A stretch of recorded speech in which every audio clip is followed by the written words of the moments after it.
Another game, another Eastern Division opponent for the Falmouth Commodores as they take on the Chatham Anglers for the first of two matchups in 3 days. Hello and welcome to another edition of Opening the Door along with Carter Bainbridge. I'm Trey Redfield. So glad you're with us tonight for the Doors and A's. And Carter, tonight brings an opportunity for Falmouth to just bounce back after a really poor performance from the sixth inning on against Harwich. And the Doors have had a lot of close losses this year, but last night's defeat to the Harwich Mariners is one of the toughest games the Doors have had to go through all season long. You said it in closing the door yesterday that Falmouth just has to flush this game away and move on and just throw it in the trash quickly and have a short memory, because the Doors were in control of that one by a score of 7-3 through the first 5 innings before things got totally out of control. The Mariners put up 6 runs in the 6th inning and never looked back in that game. So as we head into the final stretch of this season, really the final week for all intents and purposes, each game matters that much more for Falmouth. It was an unfortunate trip up last night against an Eastern Division foe, but the Doors have a chance to head into the off day tomorrow with a win over another Eastern Division team today. Well, you answered my next question, the importance of today, knowing we're in the final week of the season. So I guess to ask you now, what is the key to take down the Anglers today, Carter? Well, the Doors have to get a little bit better work out of their bullpen today. We saw a pretty solid start from Philip Abner last night. It wasn't his best of the season, but he left the game with a chance to give the Doors another win. He only gave up 3 runs in 4 innings. Abner was an all-star selection for a reason. He had another solid start, but it was the bullpen that started having problems against the Mariners. As soon as the M's broke into the middle relief for Falmouth, they started scoring runs and lots of them. So for the Doors today, they have to be able to bridge that gap between their starter and the late relief. The guys we've seen be really effective this season, from Joey Ryan to Levi Wells. The guys at the back end of this bullpen are very proven. They were all-stars for a reason, a couple of them. It's the guys in the middle who have to start doing some better solid work here as the Doors try to close out games. Middle relieving is the key to victory in the eyes of Carter Bainbridge. And sticking with the Commodores, Carter, who is someone that you're looking out for on Falmouth to pop off tonight? Well, I'm just going to keep it simple with a guy who has barely made outs his last couple games, and that's Colby Halter. Whether he's playing third base or second base, Halter now is hitting .325 on the summer, and he's tied for the league lead in home runs with 7. He can also steal a bag. He has a dozen of those this summer as well. He's a complete hitter, a complete ball player, and he has absolutely torn it up the last couple games. So keep an eye on him tonight to keep the beat rolling here at home. So Colby Halter, the player to watch for with the Commodores. Who are you keeping your eye on for the Anglers? Well, it's Roberge for the Chatham Anglers, one of their best hitters this summer since coming over from Oklahoma State. He rides an 11-game hitting streak into this matchup today. He's hit .300 over that span, and his hitting is as big a reason as any that the Anglers have finally climbed kind of out of the cellar in the Eastern Division. They're making a serious run at the playoffs here late in the season, trailing the 4th-place Orleans Firebirds by just 1 point with plenty of games left. So keep your eye out for these A's. They are hot. They have won 6 of their last 8, and Riggio's a big reason why. So last night, Chatham beat Katuitt, and along with that, Bourne beat Orleans, which leads to that 1-point separation. I mean, there was a point in the season, Carter, where we thought the Anglers were just done, finished, and over the hill completely all the way down in the water, but here come the A's in the Eastern Division trying to go for a playoff push. But let's talk about the pitching. With the Commodores, it's Josh Roberge back on the home hill here at Gov Fuller Field. Yeah, Roberge is going to be making his 4th start of the summer. He hasn't been on the team all that long and has been decently effective for the Doors. But his problem in his last couple starts, and what he'll have to work on today, is just avoiding that one blow-up inning. Against the Brewster Whitecaps in his 2nd start, he had a 3-run first hit against him by the Whitecaps. And then in his last start at Harwich, we saw just a little while ago, it was a 3-run third by the Mariners that kept them in the game after the Doors got a solid start in that one. So for Roberge, it's keeping his composure, keeping his rhythm, making sure the other team doesn't throw him off his balance when things start to go wrong. If he does that, he'll look solid like he did in his first start of the year when he went 4 innings, gave up only 1 run against the YD Red Sox. So Roberge comes out of Southern New Hampshire, playing for the Penmen this season, and he's taking on the San Francisco Don Carter and Owen Stevenson. Yeah, Owen Stevenson, another recent addition to this Chatham team. This will be only his 3rd game this season, 2nd start. The other appearance was in relief, but he's been very solid 9 1/3 innings so far this year, only 3 earned runs. His last outing was 5 innings of 2-run ball, a 2.89 for this San Francisco Don coming into the day. So another right-hander on the mound opposing Josh Roberge today, and another test for this Doors offense that has been red hot over its last couple games. Tonight is going to be a fun one. It's the Falmouth Commodores taking on the Chatham Anglers right here at Arnie Allen Diamond at Gov Fuller Field. With Carter Bainbridge, Logan Soforenko will be on play-by-play. I'll be on the field giving you updates throughout this one. It's the Doors and the A's coming up soon.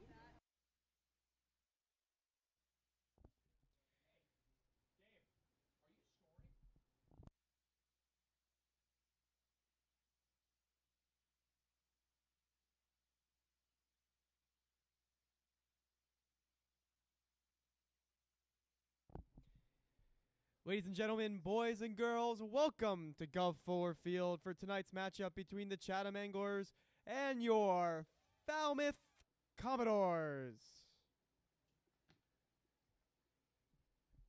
First, the lineups for the visiting Chatham Anglers. Leading off, the left fielder from Rice, number 60, Guy Garibay Jr.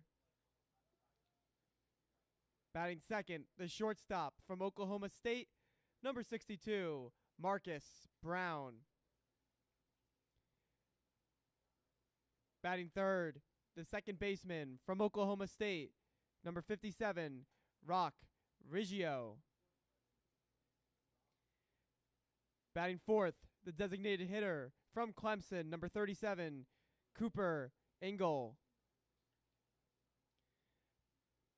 Batting fifth, the right fielder from Austin, PA State, number 9, Lyle Miller Green. Batting sixth, the first baseman from Clemson, number 31, Caden Grice.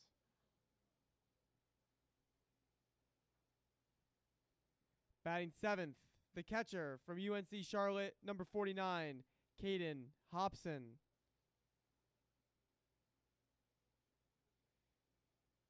Batting eighth, the third baseman from Tampa, number 13, Anthony Nunez.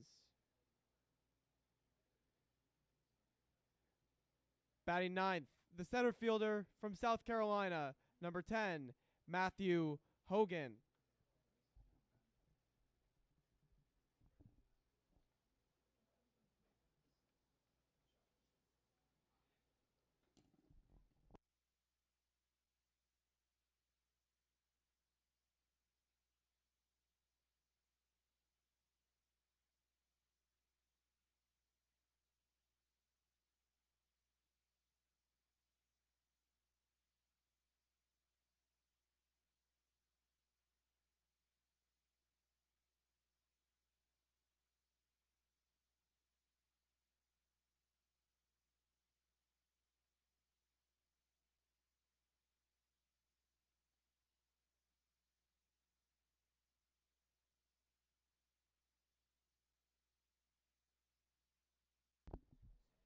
And now, the starting lineup for your Falmouth Commodores. Leading off, the shortstop from Duke, number 4, Alex Mooney. Batting second, the third baseman from Florida, number 7, Colby Halter. Batting third, the left fielder from Arkansas, number 9, Chase Borfin.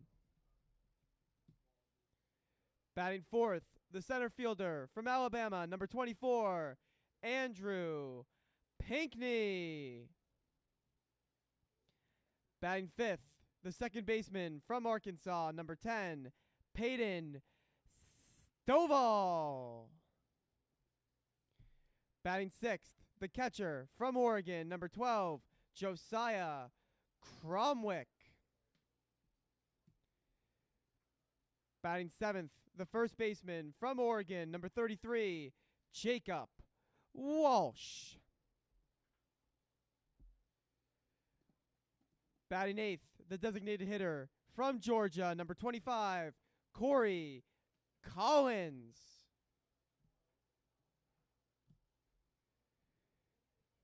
Batting ninth, the right fielder from TCU, number 6, Luke Boyers. And on the mound tonight for the Commodores from Southern New Hampshire University, number 32, Josh Roberge. The umpires tonight behind the plate is Mark Delaney. At first base is Tom Ryberg, and at third is Joe Peters.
Cape Cod 5 is a community bank serving customers throughout Cape Cod, the islands, and southeastern Massachusetts.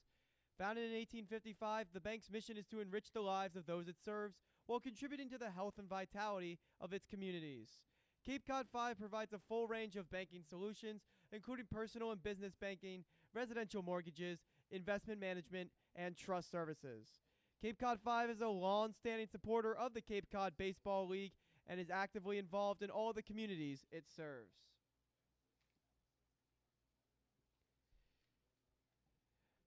Throwing out the first pitch tonight will be Chris Langless, Regional Manager and Commercial Lender at Cape Cod 5.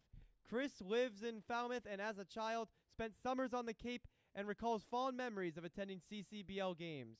He is thrilled to throw out the first pitch tonight alongside his children Alexa, age 12, and Owen, age 10. Let's see it, Chris.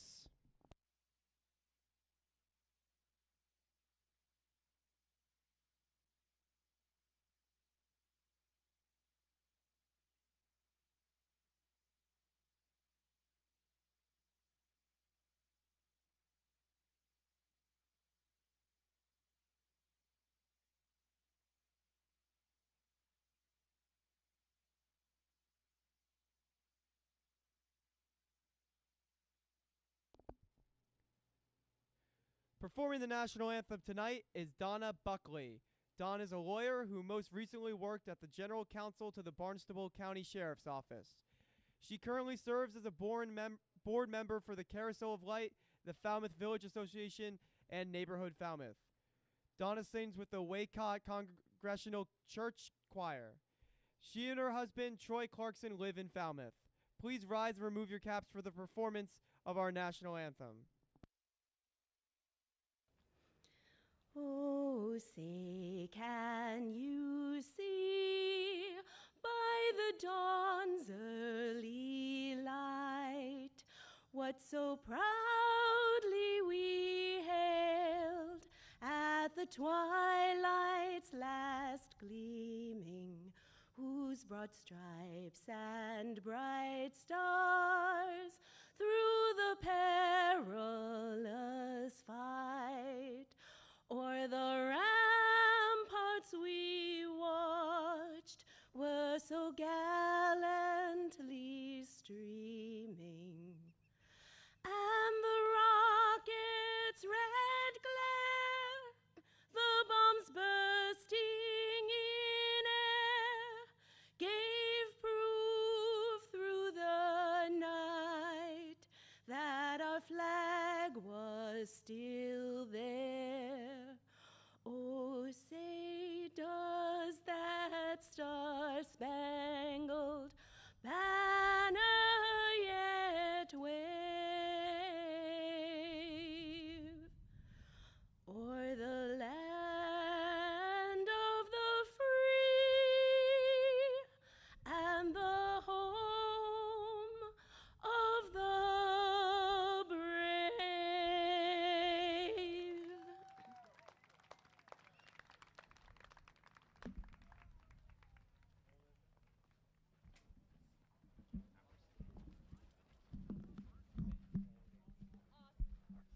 And now, for the words we love to hear, we welcome back Chris Laneless and his family from Cape Cod 5. Play ball!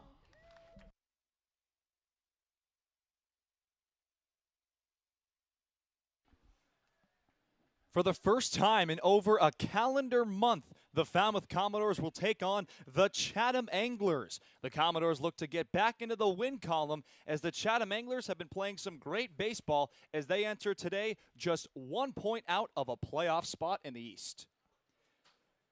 And it's great to have you with us as we welcome you inside. Hope you're having a great day, along with Carter Bainbridge, Logan Soforenko. We'll be hearing from Trey Redfield throughout the broadcast as well. And Carter, let's jump right into things. We talked about it last night on Closing the Door. The Falmouth Commodores going to flush that game. It's a new day today. The Falmouth Commodores had some early success against the Chatham Anglers as they lead the season series 2-0.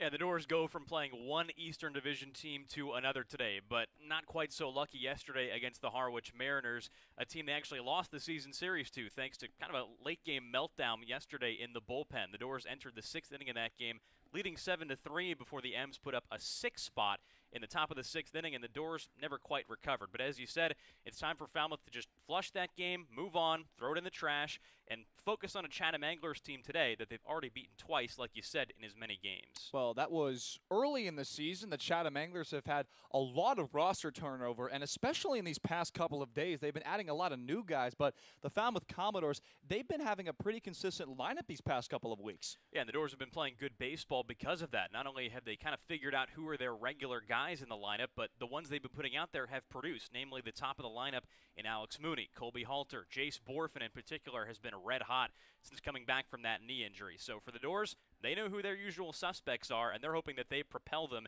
into the playoffs here sometime soon. Well, the Doors have not lost 2 in a row since July 12th. As we mentioned earlier, we have a third member of our team. That's Trey Redfield. Trey is over on the third base side. Trey, what do you got for us? Sometimes there are ball clubs who lose games and they just want to completely forget about them, flush them down the toilet. One of those games was last night where the Commodores fell 11-7 to the Mariners, giving up 8 unanswered runs. Talking to Falmouth head coach Jeff Trundy before the game today, he told me that the loss is already behind these guys and today is a new day. Sometimes that's just the beauty of baseball, guys, and today brings an opportunity for the Doors to shake a hand yet again.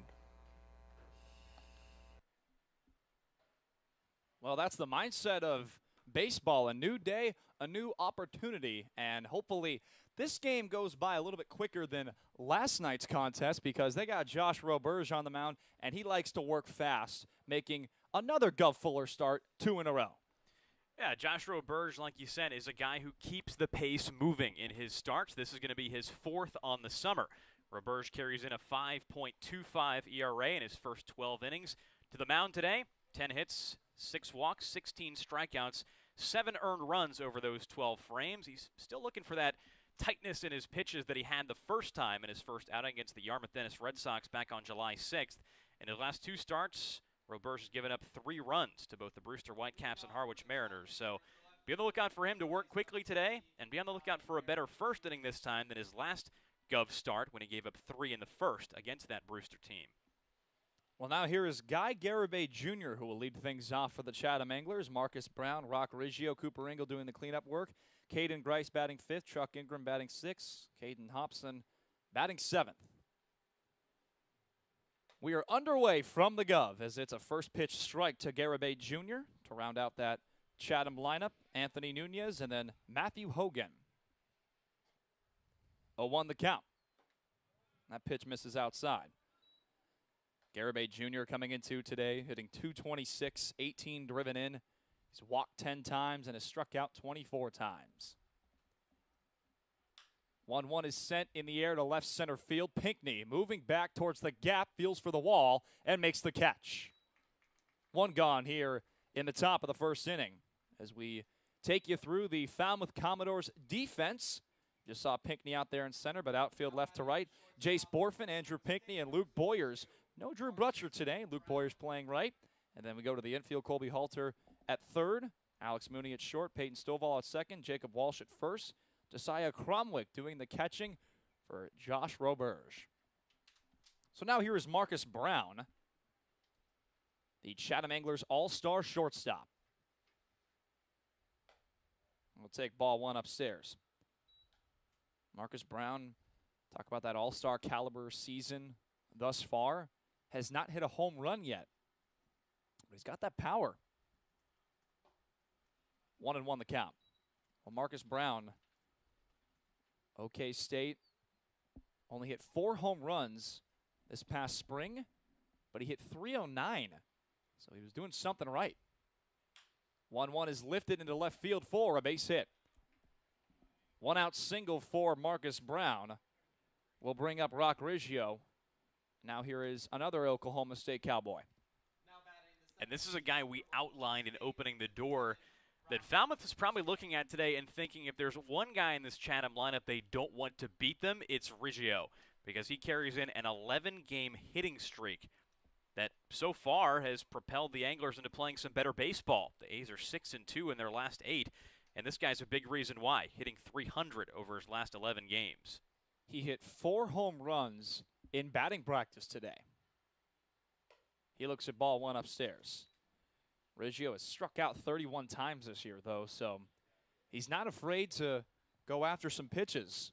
He's only walked 9 times, making his Gov Fuller season debut. He was in the bench the last time these two clubs squared off. 1-0 a spoiled foul. That was game number 4 of the regular season. That was where the Commodores picked up their first win of the regular season. A whole lot has changed since then. Absolutely. Something that is for sure and is pretty consistent is Joey Ryan. Joey Ryan locked up that save that game. On a 1-1 pitch, Riggio looks at ball 2 outside. We didn't know at the time, but that was one of the first solid outings he had that eventually propelled him into the All-Star game. Absolutely. Saw him an opening day in a blowout, but he had some good stuff. The 2-1. That gets in there for strike 2, 2-2. I mentioned no Drew Brutcher out there in right. It's Luke Boyers. Luke Boyers plays a lot of left and center this season. Hasn't played too much right field because Drew Brutcher is basically the everyday starter in right. 2-2. Foul tipped, and he stays alive. You can count on one hand how many players are left in the Cape League that have played every single day for their respective teams. Brutcher is up there in games played for the Doors, but today, just getting a day off, at least so far, he starts his day on the bench. 5-pitch hit back to Riggio. The 2-2. In the air to right, towards the line. If it's fair, it's trouble. It's gone!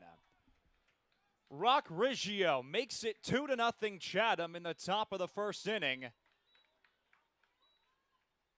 His Oklahoma State teammate Marcus Brown will step on home. And Riggio was swinging the bat incredibly well in batting practice, and it shows right there with 2 strikes. Well, right as we say, this is a guy the Doors don't want to beat them. Sometimes you just run into a hitter so hot that you can't help it. Riggio's been swinging the bat great, not just in batting practice, but in every game he's played. It seems like over the past 2 weeks or so. And that was a no-doubter off the bat. The only question was if it was going to stay fair or go foul. Unfortunately, stayed fair. 0-1 the count on the DH Cooper Ingle. Well, he talked about that hitting streak. Just got extended to 12. 0-1. Lifted to left center field. Pinckney giving chase, and he makes the catch. 2 gone here in the top of the first inning. So now here is Caden Grice. Now batting the first baseman from Clemson, number 31, Caden Grice. Funnily enough, with that hitting streak now at 12 games for Riggio, that's the first home run he's had during this whole stretch. We talked about the average has been way up there. He's had a couple doubles and a triple. But that's the first long ball he's had since he's been this torrid with the bat. Hit a couple of electrifying home runs in the regional with Oklahoma State. First pitch to Grice is lifted the other way to left. Borfin giving chase, feels for the wall, and he can't make the catch. Caden Grice has himself a 2-out double as Borfin takes the T-Mobile sign with him out there in left center field. And now here comes Chuck Ingram. Now batting the right fielder from Wichita. Well, there are some warning signs here in the first inning that Josh Roberge may not be warmed up enough, or maybe he's just trying to find the feel for some of his pitches because he has yet to have an angler hit the ball on the ground so far. Everything has been in the air, and everything has been hit fairly hard. Only Marcus Brown's single was hit softly off the bat. 2 deep flyouts to center, and 3 base hits so far. First pitch strike to Ingram. Ingram coming into today looking for his first home run. He's got 4 driven in on the season. 0-1. Swing and a miss, nothing in 2. He talked about the loud contact.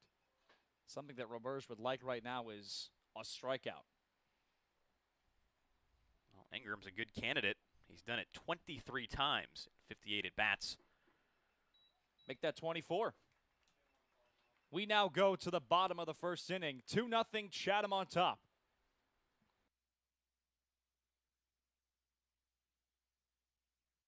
Want a house of Falmouth Commodore? Be sure to sign up to become a host family today. Hosting a Cape League player can be very rewarding. Players connect and bond with the families, often forming lifelong relationships. Please remember that every Commodores player is bound and governed by NCAA rules and regulations. In order to maintain their collegiate athletic ability, host families receive a weekly allowance from the Falmouth Commodores to help cover player expenses. Host families are not required to provide transportation to players. The Falmouth Commodores are very grateful to the wonderful families that host our players each and every year. If you are interested in hosting a Falmouth Commodores player for the summer, contact our housing coordinator, Lisa Smuda, at lisatz143@comcast.net. For more information, visit our website at falmouthcommodores.com. Thank you for supporting our players, and roll doors.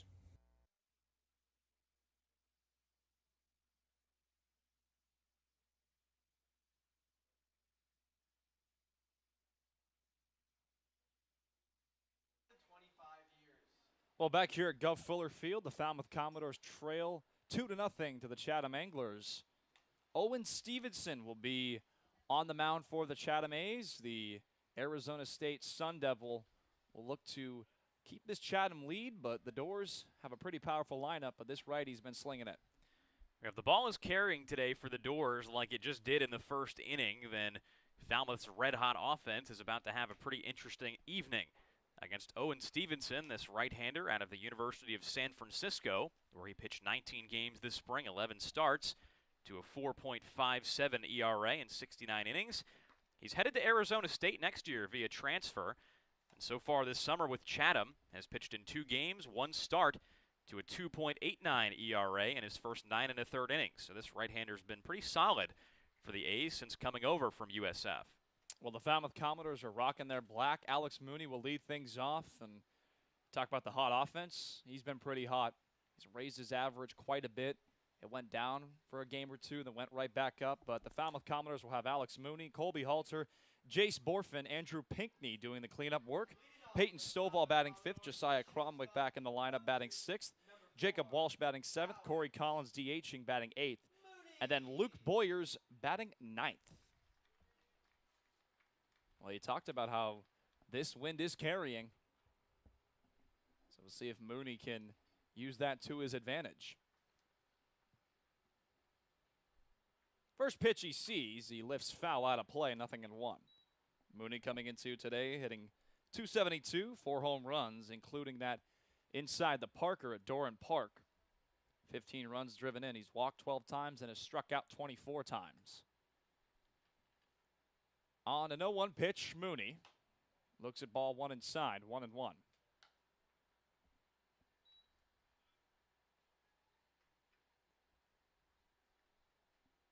Riggio over to his left at second, big hole up the middle. 1-1. Did he go around?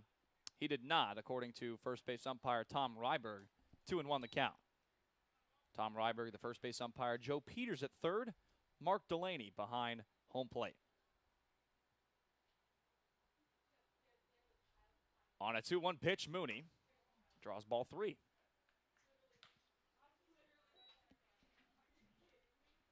Colby Halter on deck, not rocking the stirrups today. He's got the socks and the no-shows. 3-1. Counts run full. So Mooney's taking some hacks, trying to find that pitch he likes. I was expecting him to swing first pitch because we do see him do that a lot. He's aggressive early in the count, and he did it here in this at-bat. He does draw some walks, though. Has a dozen on the summer, so if he gets patient here, he could take another. On a payoff pitch, Mooney got jammed big time as he pops it up right back to the pitcher, Stevenson. 1 gone here in the bottom of the first.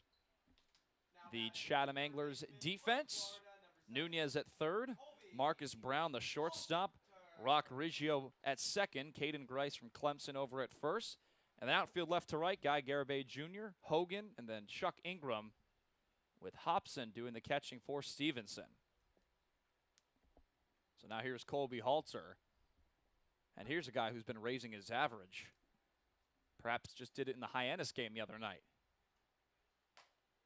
He'll look at strike 1. Of course, I say that because that was that 4-for-5 night in which he drove in 3 runs and put himself atop of the Cape League in home runs. Of course, tied with Tyler Johnson. 0-1 misses just a little low. Chatham Anglers torched the Katuitt Kettleers yesterday. What was it, 10-2? Yeah, that final. These A's, for a lot of the season, were down at the bottom in the offensive rankings around the Cape, but they've slowly kind of worked their way up out of those last place spots. They've been hitting well as of late. 1-1 misses outside, 2-1. It just seemed like they were finding ways to lose, but they've been turning it up recently. But they're just 1 point out of a playoff spot, trailing Orleans. 2-1. Misses outside, 3-1. Back-to-back batters with 3 balls. But Colby Halter, 325 on the year, 19 driven in. He's walked 19 as well. He's struck out 32 times.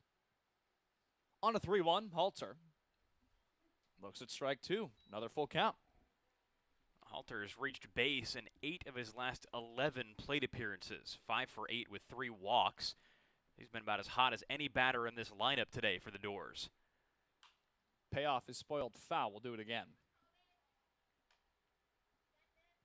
But the Orleans Firebirds, they got a little unlucky with one of their best all-stars, Travis Honeyman. He was an all-star, leadoff man, got hurt, hadn't been in the lineup too many times this past couple of days. Orleans slipping a little. On a payoff pitch, Halter draws ball 4.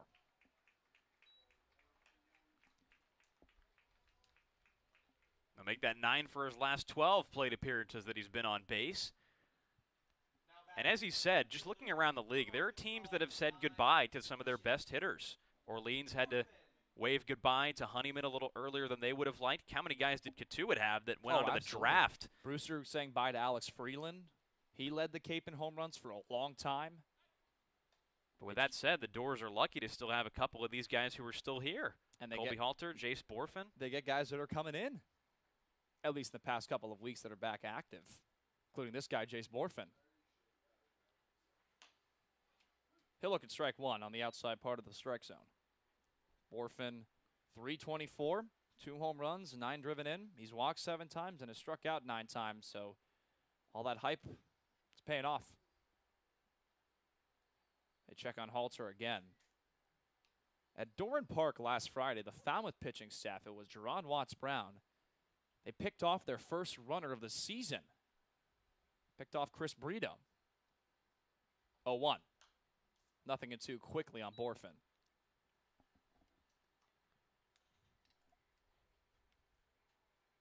But Borfin had a towering fly ball where he used the wind at McKeon Park the other night.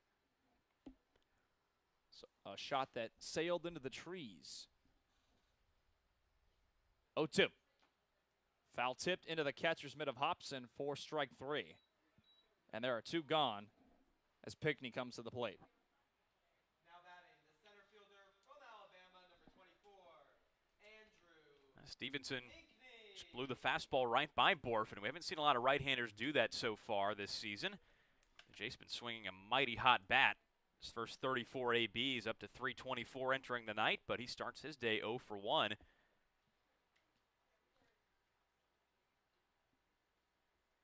First pitch to Pinckney is in there. I got to give credit to Stevenson. He's throwing some first pitch strikes. And that's sometimes, you hear Trey Redfield, third member of our crew, talk about it all the time, the importance of strike 1.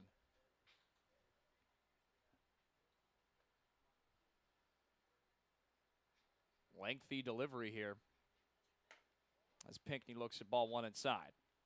And that was part of the problem for Josh Roberge in the first inning when he allowed 3 hits, including a 2-run home run to Rockregio. A lot of the times he's missing up with his fastball, just trying to get the ball down and just throw strike 1. He's going to have to get it down in inning number 2. 1-1 misses low, 2-1. Well, Pinckney coming into today, 4 home runs, 242 hitter on the season, 15 driven in, 7 walks, and has struck out 34 times. Hasn't had a home run in a while. Runner goes. Ground ball left side. Brett Becker, the third base coach, can't make the snag. 2-2 the count. Well, looking over the third base side, Philip Abner selling some raffle tickets. He's wearing a bright, what is that, a tie-dye shirt? Yeah. That is bright. Halter gets his lead over there at first, 2-2 the count.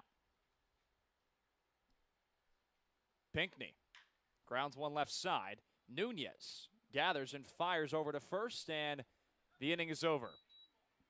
We go to the top of the second inning. Chatham on top, 2-0.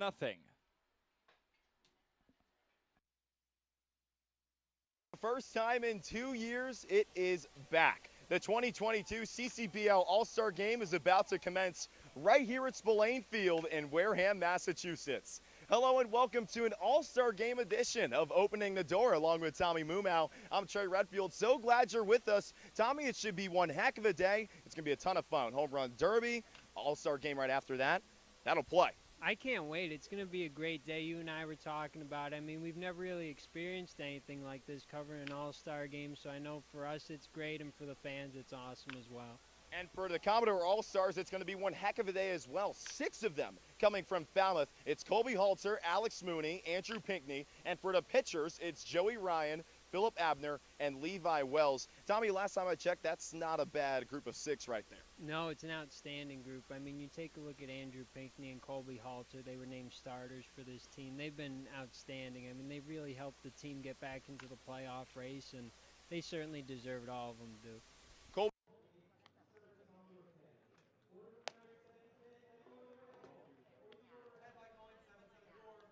Well, back here at Guff Fuller Field, we're in the top of the second inning. Falmouth Commodores and the Chatham Anglers. And Carter, that first inning was supposed to go by pretty fast, but a lot of attacking that went in Chatham's way, and it worked to their advantage. Roberge was working quickly, as is his custom, and that's what we've seen from him so far this season, but his command is just a little bit off in the first inning. We saw that in this start he had in this ballpark against Brewster as well a little while ago in this month, where he gave up 3 runs in the first inning. He struggled to get the ball down, struggled to locate the fastball, and when he came in the zone, he was hit. He goes to the zone right there and delivers strike 1 to Caden Hobson.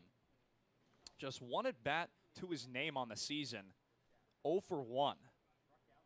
Gets the start behind the dish today for the A's as he looks at ball one outside, 1-1. We saw a couple of lineup changes last minute, that is. Lyle Miller-Green was in right, but he is not in the lineup. Bottom part of the Chatham Anglers lineup really shuffled up a little bit. 1-1. High drive to right towards the pole again. Twisting foul as Boyers gives chase, and it drops. 1-2 the count. Now, like you said, late movement in the Chatham lineup. A couple usual guys who we could be seeing in their outfield not playing today. Jake DeLeo, the other, along with Lyle Miller-Green. As we understand it, those two had a collision early in the game against Catuit yesterday, and it was kind of a game-time decision to see if either one could go. After they saw Miller-Green couldn't, they took him out. 2-2 the count on Hobson as that pitch misses just a little upstairs. And obviously Chatham just 1 point behind a playoff push, or playoff spot, I should say. But that doesn't matter if someone's hurt at summer ball. Take care of them. Ground ball right side. Stovall gathers and fires over to first, and he retires. Caden Hobson. Boy, Peyton Stovall over there at second base. He's been demonstrating some great defense. The more he plays, the more he looks like a guy who plays more of that position in college than he actually does. He plays a lot of first base for Arkansas, but has been playing second base pretty much the entire summer here with Falmouth since he arrived from Fayetteville, and makes a lot of those plays pretty smoothly. Very easy, very fun guy to watch defensively. Anthony Nunez looks at strike one. Well, here's a guy in Nunez who came off the bench for Chatham last night and hit a grand slam. He pops one out of play, 0-2. That was Chatham's second grand slam of the season. Their first grand slam of the season was the first home run of the season for the Anglers. 0-2. Swing and a miss. Second strikeout for Josh Roberge.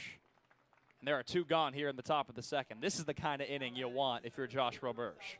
Yeah, the last three batters, including the strikeout of Ingram that ended the first, you start this inning with a ground ball out, which is always a good sign. It means you're getting the ball down and hitting your spots, getting guys to roll over, and then striking out Nunez, a guy who, like you said, has been hot with the bat. The big blow last night against the Cats.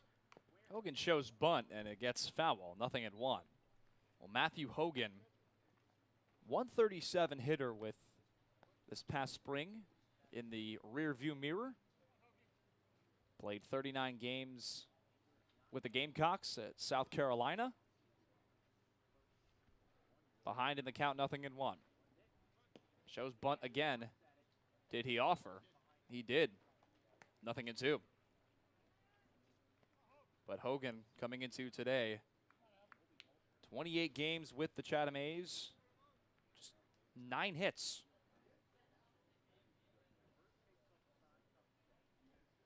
Oh, 2. Swing and a miss. Chatham goes down in order as we go to the bottom of the second. 2-0 still the score. Chatham on top.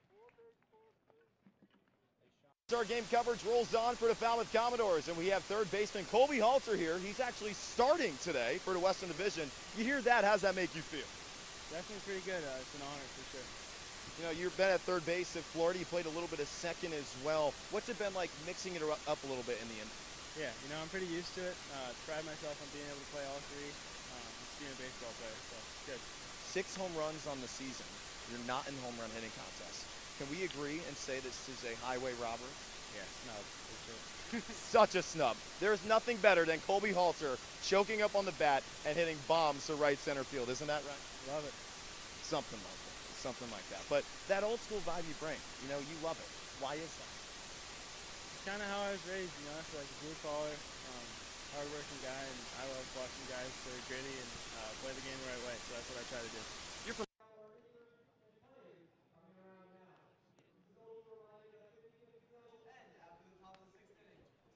Well, back here in the bottom of the second inning, the Falmouth Commodores still trail the Chatham Anglers along with Trey Redfield and Carter Bainbridge, Logan Soforenko on hand.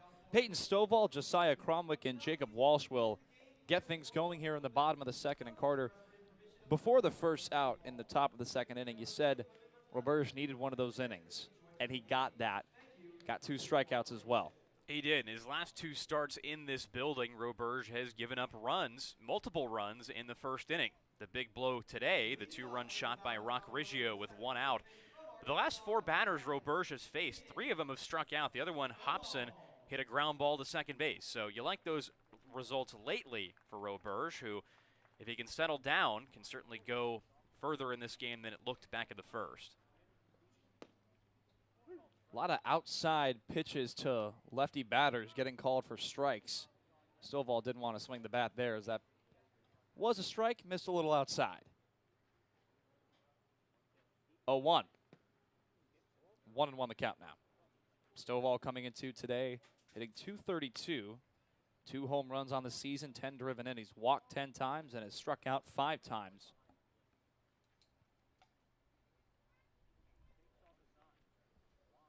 On a 1-1 pitch, Stovall looks at ball 2 inside, and Carter Stevenson's been moving pretty fast as well for the A's.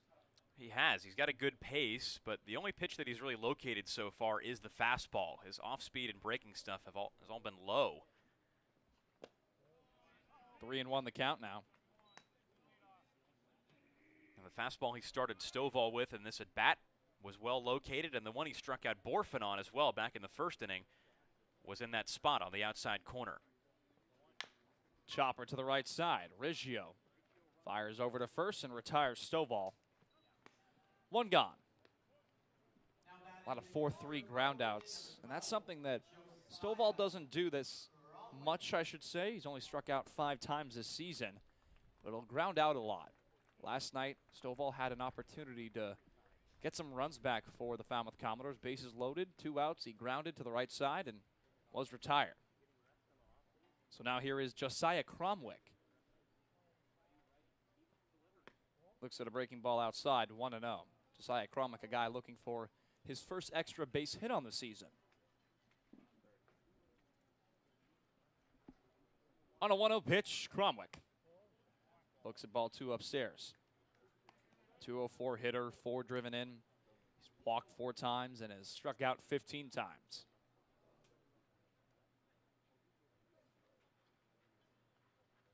2-0. In the air to right center field towards the gap, but making the catch is Hogan. 2 gone.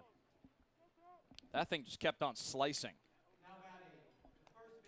Well, right as he said, Cromwick's looking for his first extra base hit. I thought he had one there for a second as that ball ventured towards the right center field gap, but didn't carry quite as well as we've seen a couple other baseballs in this game so far, and pretty routine play for Hogan ranging to his left. So now here is Jacob Walsh. That's a guy that can get the ball towards the gap. Jacob Walsh nearly tied the game against Hyannis the other week. With 1 swing of the bat, it was just a leadoff double. 1-0 is spoiled foul, 1-1. Of course, that was when Luke Boyers came in to pinch run. He advanced over to third, and the Doors stranded the tying run at third base with nobody out. Stevenson working fast in this inning. 1-1 gets the strike zone, 1-2 the count. Looking for his second strikeout. Had his first one on Jace Borfin back in the first inning with 1 out. On a 1-2 pitch, Walsh grounds one right side, Riggio. The inning's over. Top of the third coming up. And the top of the lineup coming up for Chatham. We'll be right back. Hey there, Commodore fans. Thanks for joining us and cheering on your Falmouth Commodores. Want to take a break from the action? Come make a visit to the merchandise booth. Check us out behind home plate. We have a bunch of new designs for you to purchase, from hats to shirts, jerseys, crew necks, wine glasses, and even baby bibs. You think of it, we probably have it. From youth sizes to even adult double XLs. We have everything you need for family and friends. Be sure to come say hello and get a piece of Falmouth merch. Make a trip before we close up shop in the 9th inning. See you soon, and roll Doors. Welcome back to Gov Fuller Field. If you've been keeping track of the Commodore starters in the month of July, you may be seeing a new name. That is Jace Borfin, the outfielder out of Arkansas and a second-year Commodore. The reason why we haven't seen Jace in the lineup, especially in the middle of the month, but we're seeing him now, is because he was dealing with a knee injury. And talking to him before the game today, he told me that being back out on the field is fantastic, knowing he also dealt with a shoulder injury for the Razorbacks this season. It's important for Jace to be healthy, and the Commodores know that, and Jace has been showing it too, because he's been hitting .350 in his last 7 games, guys.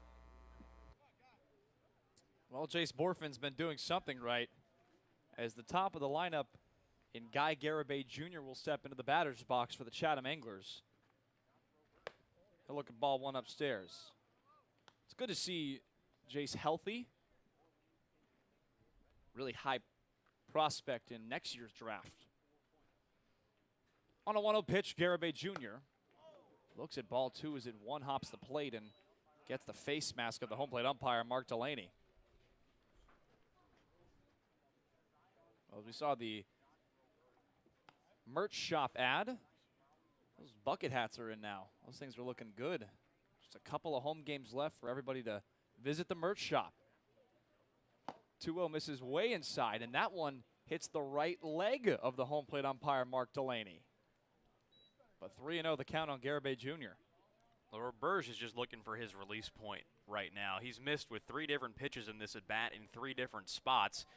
And I don't think Cromwell's going up to him right now to talk over signs. I think he's just telling him, you know, relax, find your release point, and just trying to get him to throw the pitch where he's laying down the glove, because Roberge has been missing badly with each of his offerings here in this inning.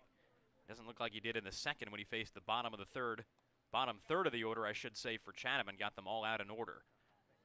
Well, the top 4 for Chatham, the numbers shouldn't scare you. No one's hitting above 260, but it's the hotness these past couple of days that should scare you. As Garibay looks at strike 1. Rock Riggio's hitting streak. Marcus Brown searching for his first home run, the great hitter he is. 3-1. High drive to right. That baby's going to go. My goodness. Guy Garibay Jr. Home run number 5 on the season for Guy Garibay Jr. It's now 3-0 Chatham here in the top of the 3rd inning. My goodness. We've seen Roberge struggle before with some slug from an opponent in this building. The last time he was here in the first inning against the Brewster Whitecaps, those Caps had a couple doubles and a triple in the first frame. Today, the Anglers have now hit a pair of home runs, one by Riggio, one by Garibay, to make this a 3-0 game. High drive to center off the bat of Marcus Brown, but Pinckney is there. Out number 1. That's the 3rd fly out to center field. So these top parts of the lineup, Carter, they've been swinging the bat incredibly well, even though not all of them are falling for base hits or leaving the yard. They have. I mean, Roberge on the pitch to Garibay gave him a 3-0 fastball pretty much right down the middle, and then Garibay got another on 3-1 that he didn't miss. You have to credit these Chatham hitters, though. They have been winning games as of late and scoring a lot of runs, not by coincidence. And the numbers, like you said, may not be all that pretty on the year. Riggio gets a hold of one to right field, but Boyers is there this time. 2 gone here in the top of the 3rd. And that one came off the end of the bat of Riggio. Didn't quite get a hold of that one like he did back in the first inning. And Roberge might have gotten away with one there to Riggio. Hottest hitter in this lineup. Again, hitting the ball in the air. We've seen that a lot today, save for the second inning, especially the top part of this Anglers lineup. They are elevating the baseball. And on a warm day today with some wind carrying out to the outfield, they have just pieced up the baseball. It's flown a long way. First pitch to Cooper Engel misses outside. 1-0. Oh, the Falmouth Commodores have nobody in that bullpen. They need something out of Roberge. He's quickly behind in the count, 2-0. Joey Ryan, Josh Stewart all available out of the pen today, along with Caleb Corbett. Bullpen got lit up last night, but the pitching has been so strong for Falmouth this season. But it's 3-0 quickly on Cooper Engel. Well, the Doors have taken 4 innings of 3-run ball from Roberge before this season. 3 innings, 3 runs his last time out. As Cooper Engel draws a 4-pitch walk. So Chatham, they've been just getting it right so far, especially these top 4. And the dangerous thing, though, for Roberge today is that we've seen him get hit hard, as he did against Brewster, and we've seen him with not his best command, as he didn't have against Harwich. But today he's struggling with both, because not only is Chatham hitting the pitches in the zone, but Roberge is also laboring not only to get the fastball down, but to get any of these A's hitters to swing at his secondary stuff. So now here is Caden Grice, who had a double with 2 outs back in the first. 0-1 quickly. So the first pitch he saw, but something to take note of is Wareham, the gateman. 6-4 lead over the Brewster Whitecaps in the bottom of the 7th at Stony Brook Field. That game well underway because of the no lights at Stony Brook. 0-1. Chopped foul, 0-2. Falmouth with just now a 7-point lead over Wareham. To mention the top 4 teams in each division make the playoffs. Falmouth at number 4 right now in the Western Division. Chatham number 5 in the Eastern Division, as Orleans has a 3-1 lead over the YD Red Sox in the top of the 8th. 0-2. This is outside. The Yarmouth Dennis Red Sox, they've been skidding a little bit. But they can afford to do so, right? Absolutely. Still got a 9-point lead at the top of the Eastern Division. The Doors don't really have to sweat right now either, even though the Wareham Gatemen are up top. 7 points is nothing to sneeze at. Good stop there by Cromwick, 2-2. Now this is an ideal candidate here for Roberge to get out of the inning. He's facing down Grice, the league leader in strikeouts this summer with 49 so far. So Grice doubled back in the first inning. He's got a lot of pop in the bat. That's his biggest tool. But if Roberge can execute one more good pitch here, he can make it number 50 for the Chatham first baseman. Runner goes, swing and a miss. There is number 50. Roberge gets his 4th strikeout of the game. But the Chatham Anglers get another run. It's 3-0 as we go to the bottom of the 3rd.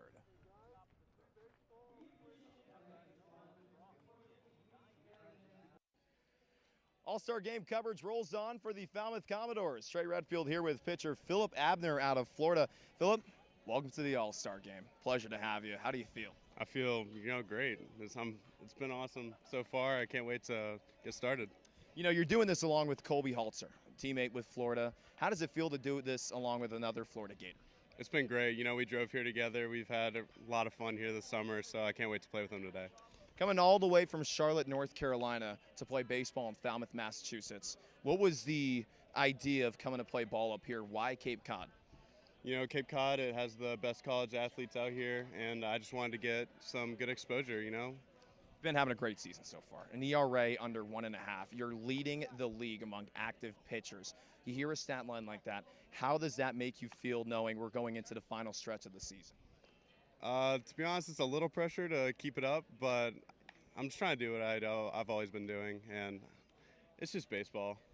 Just go out there and play. Exactly.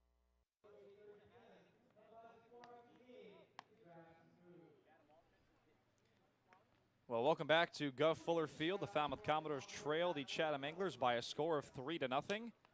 Along with Trey Redfield, Carter Bainbridge, Logan Soforenko on hand. And Carter, Corey Collins, he's a guy that utilizes the wind. He had his first home run of the season last week against the Catuit Kettleers on a pretty windy day out at Lowell Park. Yeah, Corey Collins has been playing regularly in the lineup and contributing this month, as a lot of these hitters have, but Collins' combination of patience with 15 walks this summer and the power, as you said, 5 doubles and recently hit his first home run, is what you like out of him in the bottom part of this lineup. First pitch he sees misses low. He's also been drawing a lot of walks. Had a couple of multi-walk games in a row. The Doors need something as they trail 3-0. Ground ball up the middle. No, it's snagged by Stevenson, and he flips over to first. Collins is retired. Nice little play there by Owen Stevenson. Now batting the right fielder from TCU, number 6, Luke. Well, Stevenson has retired the last 5 batters in a row for the Falmouth Commodores. That goes all the way back to Andrew Pinckney for out number 3 back in the first inning. So now here's Boyers. He shows bunt to the third base side. Nunez with a bare hand, can't make the play. Luke Boyers has himself a one-out infield single. Well, caught everybody off guard, including the Chatham defense. Nunez over there at third base was not playing close enough to field that ball in time, and I guess Falmouth may know something about Nunez's throwing arm as well, because that throw was nowhere near close. Hopped off the grass and fielded over there by Grice. So if the Doors want to get aggressive with that, they can put that in their back pocket later on for this game. Colby Halter does it a lot for the Doors. They check on Boyers. Give credit there to Caden Grice for keeping that ball in front of him. It took a weird hop, and that's where a first baseman is counted on to make that pick to keep it in front and save his third baseman from an error. Mooney grounds one to the Chatham dugout, foul, 0-1. And I like that either way, whether Boyers just decided to do that on his own or if it was called from the dugout, because if it's Boyers, he's showing that he's observant with the defense and that he knows he can do it. You see trust in him with the coaches, but trust in there from the dugout if it was called, trying to get a guy who's been struggling with the bat to contribute, make him feel involved. 0-1. Swing and a miss, 0-2. Owen Stevenson decided to go upstairs. But Mooney worked a pretty lengthy at bat to lead off the Falmouth Commodores game. But he got jammed and popped up to Stevenson.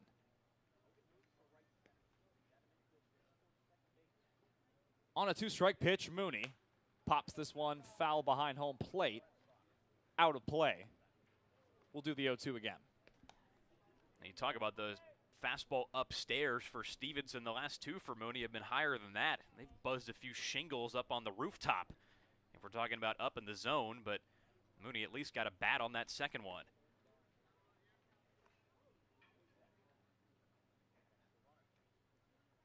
Oh, 2 again. That misses low. 1-2 the count.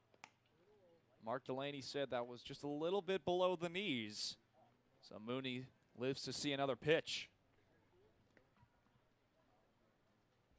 Dangerous words when talking about Alex Mooney. He goes down swinging here. Elevated fastball from Owen Stevenson. Strikeout number 2 for the righty. That's going to bring up Colby Halter. Well, Stevenson saw him swing at the first one, threw him a second high fastball, then came down with a pretty good breaking ball that just missed the zone, and then knew that he could go back to that well for a possible strike 3, and Mooney couldn't lay off the high heat. So now here's Colby Halter. Drew the only walk today for the Falmouth offense.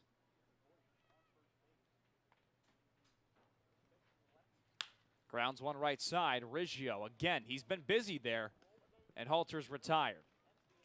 The Doors strand another as we go to the top of the 4th inning. 3-0 the score. Chatham on top.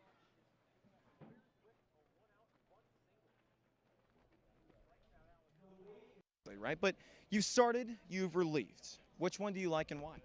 Honestly, starting. I get a little bit more time off. I get a better routine, before I go out and pitch. So I think starting for sure. Starting. Yeah. I remember you telling me you thought relieving was great like a couple of days ago. What changed? The time off. Give my arm a rest. Give my arm a rest. That's a good point from Philip Abner. So I've been talking about predictions with each and every other Falmouth All-Star there has been. What is Philip Abner going to do tonight?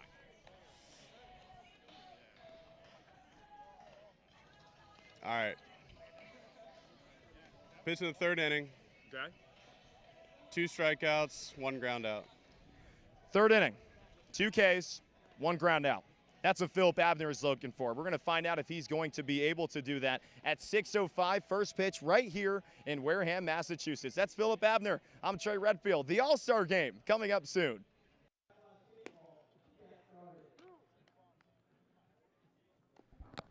Well, back here at Gov Fuller Field, it seems, Carter, that Philip Abner has done a pretty good job as the starter. He came over with the Falmouth Commodores as a bullpen guy, made a start last night. Not his strongest one, but when he left the game, he was in line for the victory. But he had a good season thus far, and he's going to be with us the rest of the summer. Well, certainly a good thing if Abner is, and the unfortunate thing is that ever since Philip Abner left the game last night, it just seems like things have been rolling downhill for the Doors, at least on the pitching end. 8 unanswered runs by Harwich last night. First pitch to Ingram's in there for strike one. Well, they got the righty Roberge on the mound here. A tricky start today, too. 3 runs for Roberge in the first 3, pair of home runs against him. In the air to shallow left. Borfin not going to get this one. It's a leadoff single off the bat of Chuck Ingram. Garrett Coe warming up in the bullpen for Falmouth. And with the amount of lefties the Chatham Anglers have in today's lineup, might be interesting to see how manager Tom Holliday would counter should Garrett Coe come into this game. Still very early, though. That's part of the calculation for Jeff Trundy. Does he bring in Coe to try to get Holliday to just suffer through it and save his bench for late in the game? Or does he want to try to bring in Coe later, given that he's the only lefty in the bullpen today for Falmouth? First pitch to Hobson misses outside, 1-0. I talk about the 4-3 groundouts. Seen one of them from the Chatham Anglers offense. We've seen 3 from the Falmouth offense. As they check on a run over there at first base, Ingram.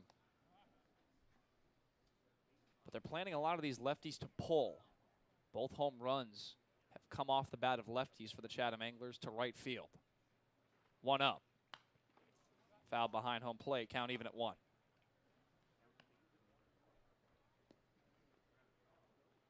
We talk about the roster turnover for the Chatham Anglers.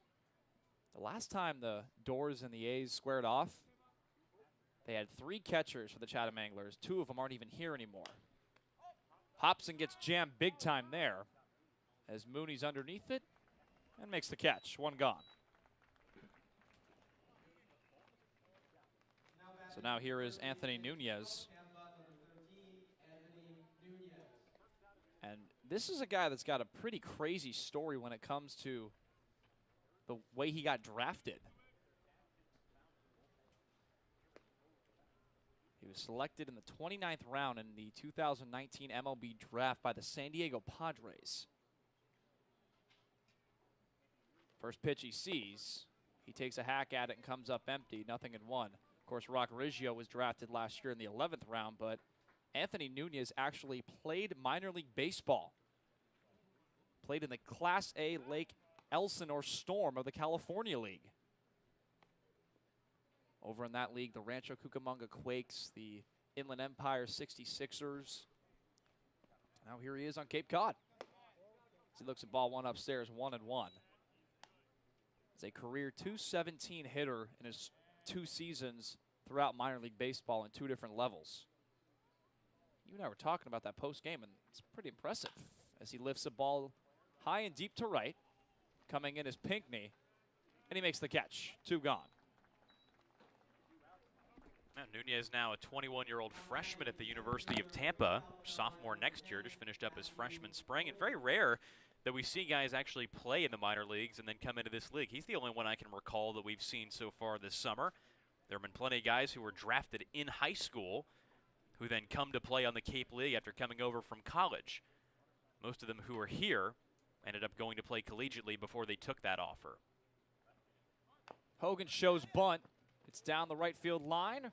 And a nice play there by Roberge gets Matthew Hogan. Great defense there from the Falmouth right-handed pitcher as we go to the bottom of the 4th inning. 3-0 the score. Falmouth still trails.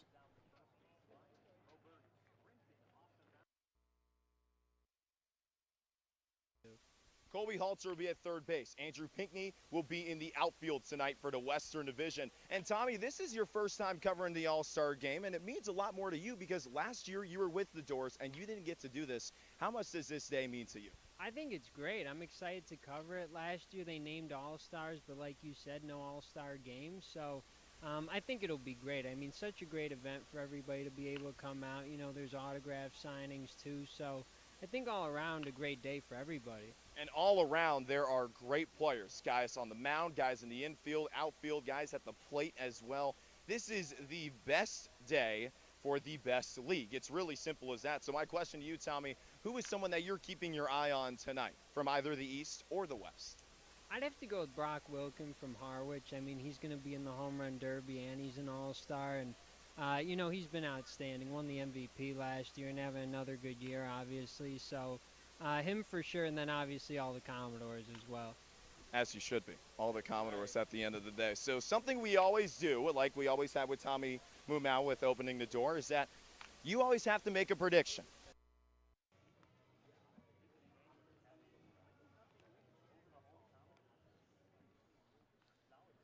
Well, we're on to the bottom of the fourth inning here at Gov Fuller Field. The Falmouth Commodores trail the Chatham Anglers 3-0 right now.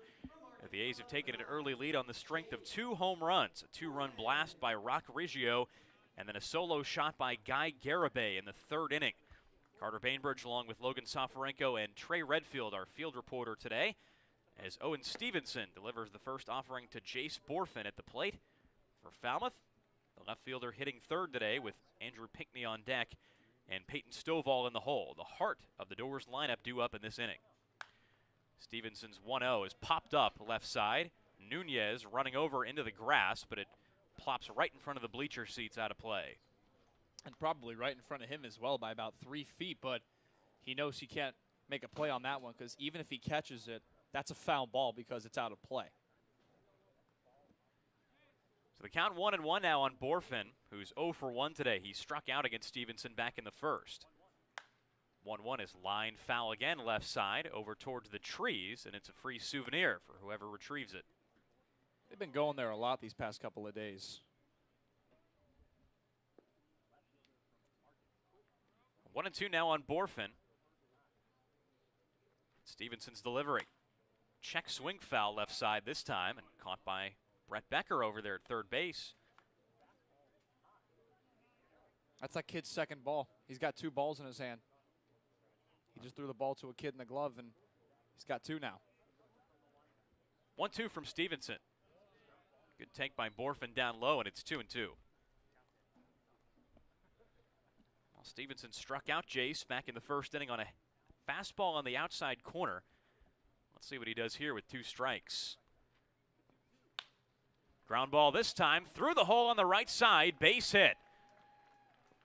Ingram picks it up out there for Chatham as Borfin stays at 1st base. It's a leadoff single here in the bottom of the 4th inning for the Doors.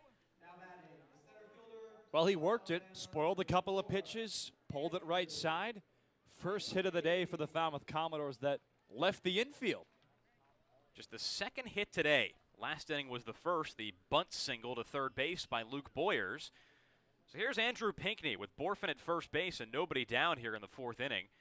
Anglers up 3-0 over the Commodores. Stevenson deals as Pinckney shows bunt, and the pitch tails low and away. 1-0 the count. A little bit of cloud cover here now at the Gov. What was a sunny day? Another pleasant day for baseball. We've had good weather luck all season long. 1-0 to Pinckney. Popped up to right field. Ingram back a step, now in another. Makes the catch, and that's out number 1 here in the bottom of the 4th. Going back to what you're talking about when it comes to the weather, very lucky the Falmouth Commodores got that game in Hyannis the other night off. That game was supposed to get rained out. So the Commodores can enjoy tomorrow's off day before the final 4 games of the regular season, or 5, I should say. It's never a good thing when you wake up and you look at your weather app. It's already dark outside, and you see rain and storms the whole day. And you know you still have to go out to a road game and just hope they play. Did we get an ounce of rain? I don't even think we got an ounce of rain when we were in Hyannis. It was a windy day, but not a rainy one, luckily enough. Peyton Stovall swings at the first pitch and lofts it into center field. Hogan over to his right to make the catch. And there's out number 2 here in the bottom of the 4th. Well, these balls have been slicing a lot. We saw a fly out off the bat of this guy, Josiah Cromwick, back in his first at bat. That sliced towards the right center gap, but it was caught by Hogan. And then that one there from Stovall sliced to the left side. And Hogan's there again. So 2 down. Josiah Cromwick's now the batter with Jace Borfin at first base. He reached via leadoff single. First pitch to Cromwick. A little bit low off the plate. 1-0 the count, says home plate umpire Mike Delaney. That's a good spot. I'm not sure where that missed. Garrett Coe still getting loose in the Falmouth bullpen. Big left-hander. 1-0 to Cromwick. Lofted to right. Ingram doesn't even have to move. He makes the catch to end the bottom of the 4th inning. The Doors have a hit, but don't score. We hit on to the top of the 5th. Garibay, Brown, and Riggio, the top of the Chatham order, due up when we return.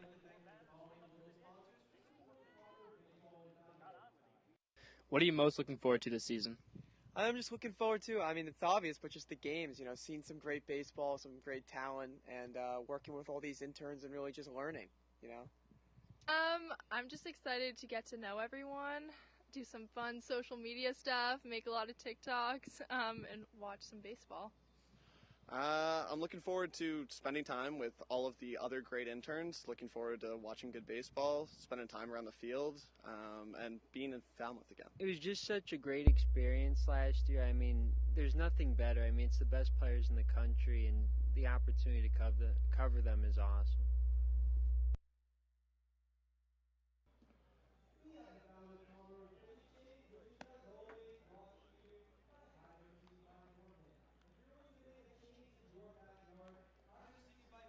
Well, this game is just whistling by so far here at the Gov. Falmouth Commodores trail the Chatham Anglers 3-0 here in the top of the 5th inning. And we're on to our second Falmouth pitcher of the day. It's left-hander Garrett Coe, who's been warming up the last couple innings and now enters the game to face the top of the Chatham order again. The 3rd time in this game that the Anglers have had their 1-2-3 hitters start an inning. Garibay, Brown, and Riggio. Well, Falmouth can look to get some longevity out of Garrett Coe. He can come out of the bullpen and work 3 or 4 innings. This year, 1-0 to his name, a 3.14 ERA. He's appeared in 8 games, all out of the bullpen, 14 1/3. He's struck out 13. He's walked 9 batters, and he's given up 17 base hits. Not necessarily a velocity guy, but he can paint, and especially with a lefty-heavy lineup today for the Chatham Anglers, and especially the top of the lineup in Garibay, Jr., Brown, and Riggio, he's going to look to jam them here. Well, Coe carries a 3.14 ERA in his first 8 games into this matchup. 14 1/3 innings so far this summer to his credit. 17 hits, 9 walks, 13 strikeouts. And his last outing went 2 2/3, like you said. So he's not just a 1-inning guy. He can give you a couple frames. 3 hits, 1 earned run, 1 walk, 1 strikeout against the Bourne Braves back on the 22nd of this month. So for Coe, the assignment is this. Face the first 3 batters in the Chatham order, all of whom are lefties. Ingle, the cleanup hitter, and Grice in the number 5 spot are left-handed hitters as well. So we talked a little earlier in this game about when we would see Coe in this game. It's a left-handed heavy lineup for Chatham today with only 1 true right-hander in Chuck Ingram. So now Coe gets the call, trying to stem the tide as the A's touched up starter Josh Roberge for 5 hits and 3 earned runs in 4 innings. So close the book on the Doors starter today as Coe looks in at Guy Garibay. First pitch, attacking, grounder to Walsh at first base, who wheels around, but Coe can't get to the bag in time. Well, Garibay showing good speed, hustling down the line. What would have been a 3-1 putout is not the case, and instead it's a leadoff infield single for Chatham here in the top of the 5th. Well, it came at the expense of a broken bat, but that's also a miscue on Jacob Walsh and Peyton Stovall as to who was to get that. Walsh was moving well to his right, but Garrett Coe a little bit late to that bag. Here comes Marcus Brown. Marcus Brown, the Chatham shortstop, hitting second today with Garibay at first base. Coe watching him dance over there. And the first pitch to Brown is inside, 1-0. Well, Garibay can steal a bag. He's 5 for 5 on steal tries this summer. The A's lately have been inclined to play some small ball as the 1-0 hits the corner, 1-1. Late strike call there. Marcus Brown didn't like that one. Brown today is 1 for 2 so far. Singled in the first, flew out his last time up. But this is the first time he's going to face a lefty pitcher today. 1-1's low and away, and it's 2-1. Those home runs that Chatham hit, they were moonshots and they were pulled. When a righty pitcher throws on the outside part of the strike zone to a lefty batter, that's where those balls are going to go if they can barrel one up nicely. So now lefty, a little different on the mound for Garrett Coe. Running count here for Garibay, who doesn't go. Brown rips this one foul to the right side into the Falmouth bullpen. It's 2-2. Nice play there by Josh Stewart to the backhand, keeping that ball in front of him, not letting that reach Caleb Corbett, who's now warming up in the Falmouth Commodore bullpen. Garibay at first base, Marcus Brown at the plate, facing off against that man, left-hander Garrett Coe. 2-2 delivery. Lofted foul to the left side this time, the other way for Brown, and the count stays at 2-2. Well, these Chatham Anglers have won 6 of their last 8 thanks to this pesky offense. They walk a lot. 8th in the league in runs scored, but they are climbing in that category. 2-2 off the fists for Brown, chasing Mooney into shallow left center. He can't make the catch over his head, though. Garibay into second base, Brown to first on what might be one of the ugliest singles you'll ever see. Well, that's just one of those where you couldn't have explained it better. Off the fist, he got jammed. Mooney waited about a second and then elected to go to his route. Just a little bit late. Tough play no matter what, but you know what they say in football, if you're able to get a glove or a hand on it, sometimes it's catchable. In baseball, that's not the case because you're running essentially upside down. And Mooney immediately with that little bit of hesitation, I think he realized after a second that Borfin in left had no chance to get that ball and that it was his play all the way. Although a really tough ball to get. You don't see a lot of infielders make that play. First pitch to Roberge is high and away, 1-0 the count. With Garibay at second and Brown at first, the Anglers are threatening again in this game. 3 runs on 7 hits so far for the A's. No runs on just 2 hits so far for the Doors. Riggio's been hitting the ball great as of late, but not against left-handers this season. Just 121 against southpaws on the summer. Coe wheels around to face Garibay. Little bluff move, but nothing doing. Still a guy you don't want to mess around with. He's also got speed. He's got 2 triples this year. Has base hits in all shapes and forms. Riggio already with a 2-run home run today back in the first. He skies this one to right field, chasing Boyers back, and that one is out of here. Roberge with his second home run today. Spectacular fashion. It's 6-0 now. The Anglers lead here in the top of the 5th at the Gov. Well, this is a guy that didn't have any home runs coming into today, and now he's got 2. Product of Thousand Oaks High School right there. All the Lancer Nation out in the 805 must be proud of him. Drafted last year in the 11th round, broke the Thousand Oaks High record in home runs where he hit 13. And here he is on Cape Cod getting 2 against the Doors. First pitch to Cooper Engel, in for a strike, 0-1. So all of a sudden the A's breaking this game wide open here in the top of the 5th inning. Riggio with his second home run today. 2-run shot back in the first down the right field line, and a 3-run bomb here to right center. 1-1 to Engel, skips off the dirt. 2-1 the count. And that was against a southpaw. What'd you say you hit, 121? 121 entering the day with only 1 extra base hit. I gave the whole explanation off a righty pitcher on a lefty batter pulling it to right. Just said, I don't care what you have to say. 2-1 to Ingles, high and tight. It's 3-1. Well, I guess when you're hot, you're hot. Doesn't matter who you face or what the situation may be. Riggio is as scorching hot as any hitter in the Cape League right now. Now with a 12-game hitting streak that he extended back in the first and just solidified here in the 5th with a 3-run bomb. 2-1 to Ingles, in for a strike, 3-2. But nothing new to see this guy work a 3-ball count. Engel has walked 24 times this summer, and that leads the A's by quite a bit. He chops at this one and lofts it into center field. Pinckney plays it on a hop, and it's another single for the A's, the 4th straight hit against Garrett Coe. And the Anglers just keep on rolling here in the top of the 5th inning.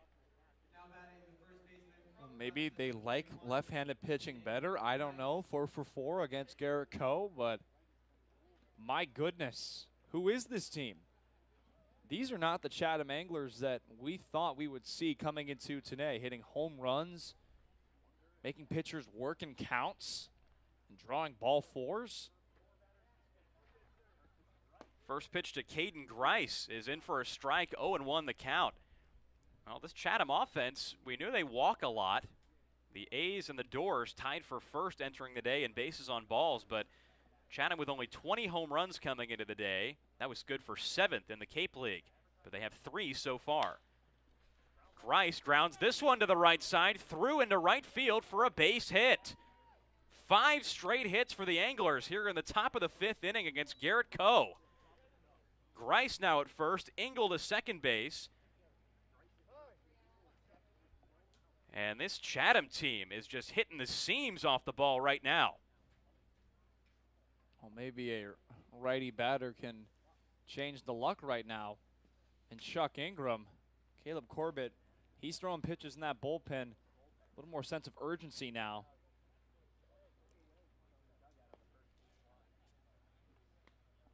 So Chuck Ingram coming up to the plate, Logan, sorry. Well, the Falmouth Commodores have given up 18 runs in the past just 2 games, and we're not even through 2 full games. Through basically 4 innings right now, still nobody out. 11 runs yesterday and 6 today.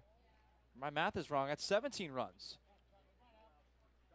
Well, going back to the 6th inning of yesterday's game, all the way to what the Doors are doing right now, they haven't even played a full 9 since that top of the 6th. First pitch to Chuck Ingram is flied very high to left field. Borfin underneath it, and that's the first out here in the top of the 5th inning. Whew. No advance by Engel or Grice. And off the bat, you thought that one looked pretty good, huh? I did. Luckily, it was off the end of the bat. So there's a little bit of relief and a breath of fresh air I can take, because in innings like these where you have 5 straight base knocks, out one is huge.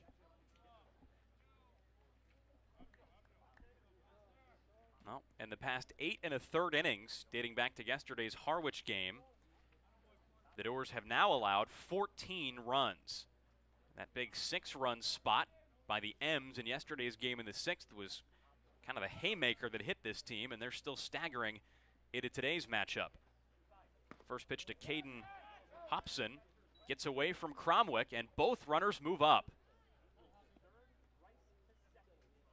So what's gone wrong for the Doors in this inning? Just about everything. As the Anglers, with a timely hit here, can make this an 8-0 game. They officially ruled out a pass ball, as it should, as it basically squeaked through what looked like the seams of the glove of Josiah Cromwick. Infield in now. Infield all the way in for Falmouth, all the way around with Hobson at the plate, who's 0 for 2 today. 1-0, breaking ball stays high for Coe, and it's 2-0.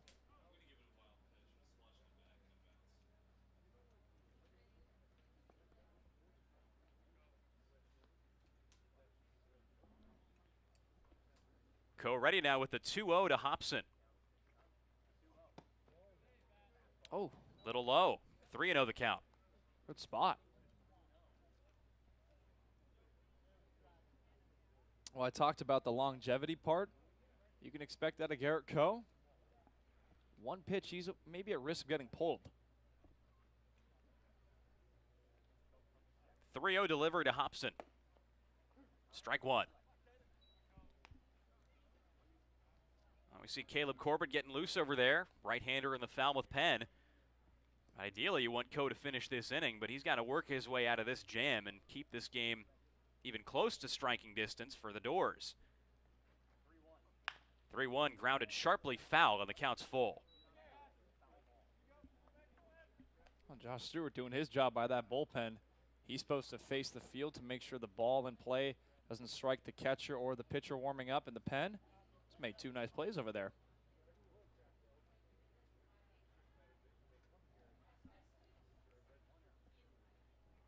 Payoff pitch to Hobson. Breaking ball on the outer half, froze him for strike 3. Gigantic second out for Coe here in the top of the 5th inning to get the Chatham catcher looking. And Anthony Nunez is the hitter with runners at 2nd and 3rd and 2 away. If you were to look up in a dictionary synonyms for big and huge. Every single one of those words would be relative to describe that strikeout there. Keep it in striking distance, but a big batter here in Nunez who could do big things.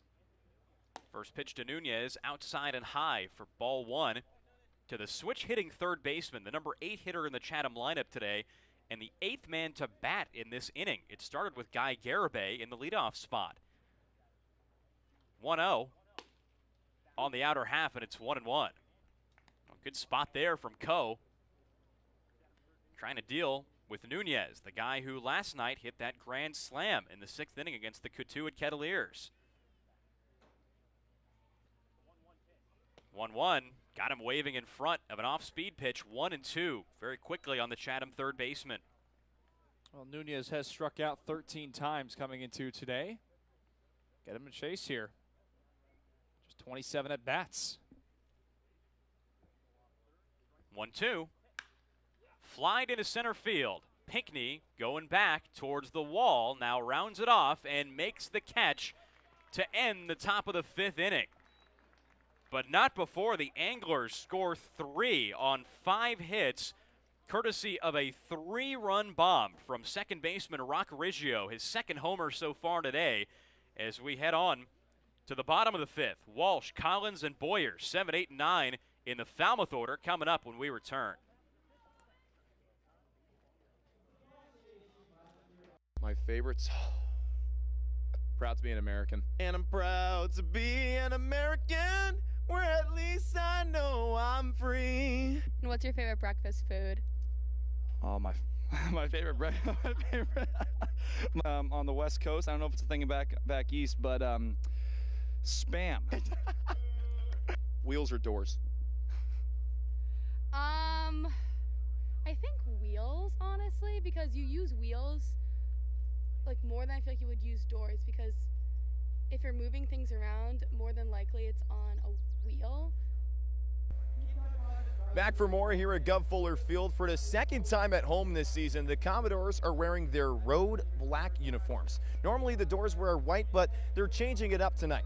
This was Josh Roberge's idea, and talking to Andrew Pinckney before the game today, he told me sometimes you just have to mix it up, knowing the 11-7 loss against the Mariners last night for the Commodores. Something else that Andrew told me is that the unis are quote-unquote drip. Changing it up and drip, the key to victory for the Commodores tonight, guys. Well, Trey, the Doors are hoping that things change. Well, Trey, the Doors are hoping that things change right up here pretty soon. In a 6-0 game here at the Gov, the Doors trail the Chatham Anglers so far after a 3 spot in the top of the 5th inning by the A's, courtesy of that home run from Roberge that doubled the A's lead. Owen Stevenson fires the first pitch to Jacob Walsh low, and it's 1-0 here in the bottom of the 5th inning. 7, 8, and 9 for the Doors due up. Walsh, Collins, and Boyers. 1-0 to Walsh is low and away. 2-0 to the left-handed hitting first baseman, getting his first cracks today against Stevenson, who so far in this game has been solid. Nearly through 5 innings of shutout ball to this point. He's only allowed 2 hits. 2-0 pitch misses the zone, and it's 3-0. Well, this is what you want. You want leadoff runners.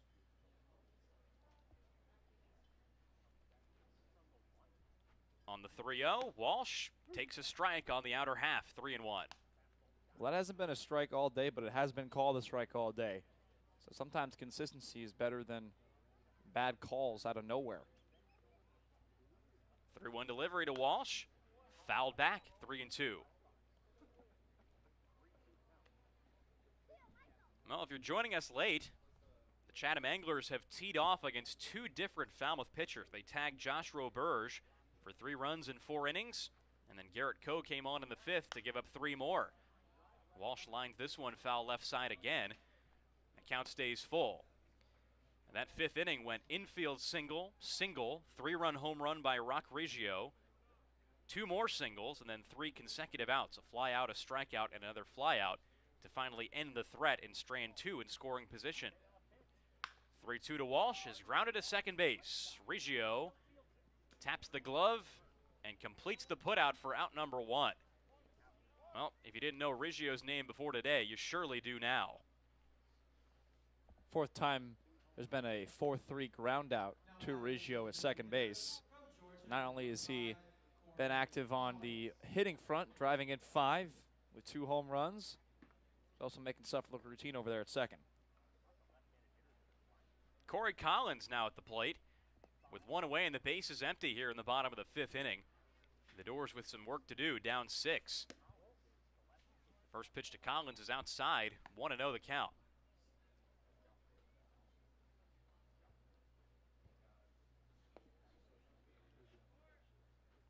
On the 1-0, Collins takes a strike, and it's 1-1. That's why this game feels like it's been going by so fast. Stevenson working for contact, only 2 strikeouts. He's given up just 2 base hits. He's in line for the victory should he complete this inning. 1-1 delivery is flied into center field. Hogan going back on the ball, now underneath it for out number 2. Collins retired on a fairly deep fly ball, but not enough on that one. And there's the second out here in the bottom of the 5th inning. Well, Hogan played very deep in. He actually turned around almost about at a, I guess you could say, 10 o'clock pose and sprinted like a wide receiver to get under that ball. So now here's Boyers. Luke Boyers at the plate, batting left-handed against the righty Stevenson, and takes strike 1 on the outside corner. It's 0-1. Well, that fly ball by Collins, just the 5th time today that a Commodores hit the ball into the outfield off of Stevenson. Boyers lines this one foul to the left side, and it's 0-2. We saw what happened in Hyannis when their starting pitcher was throwing a gem and he left in the 6th inning. The Doors just teed off. 11 runs out off their bullpen arms. The 0-2 to Boyers. Down the left field line, foul.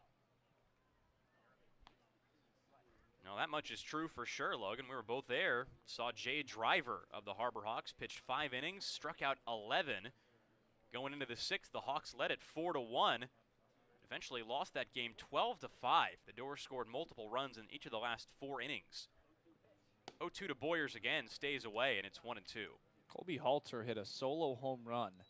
I looked over at you and Trey and I said, this is going to spark something. Sure enough, it did. On the 1-2, Boyers pops it up.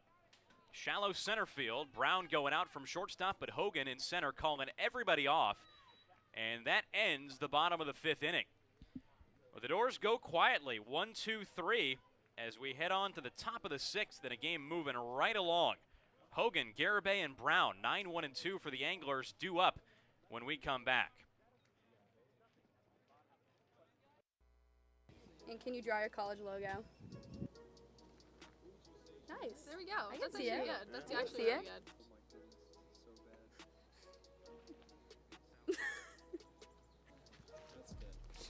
That's pretty good. That is good. I love how flames go. But I can try to give you a frog. Looks more like a pig than a frog. That's no frog. That's wrong. bad. That's Oh more my like God. that's bad. I know it's kind of like a weird. Wow, okay, yeah, no. I can't draw the basic one, you know. Okay? Do not judge me, please. Very stressed. Okay, ready? Yep. Yeah.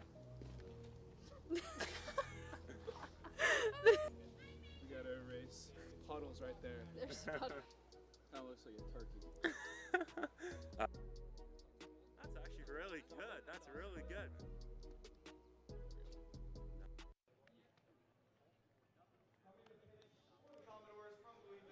We've only been playing for over an hour, but we're already on to the top of the 6th inning here at Gov Fuller Field between the Doors and Chatham Anglers, with the score 6-0 in favor of Chatham.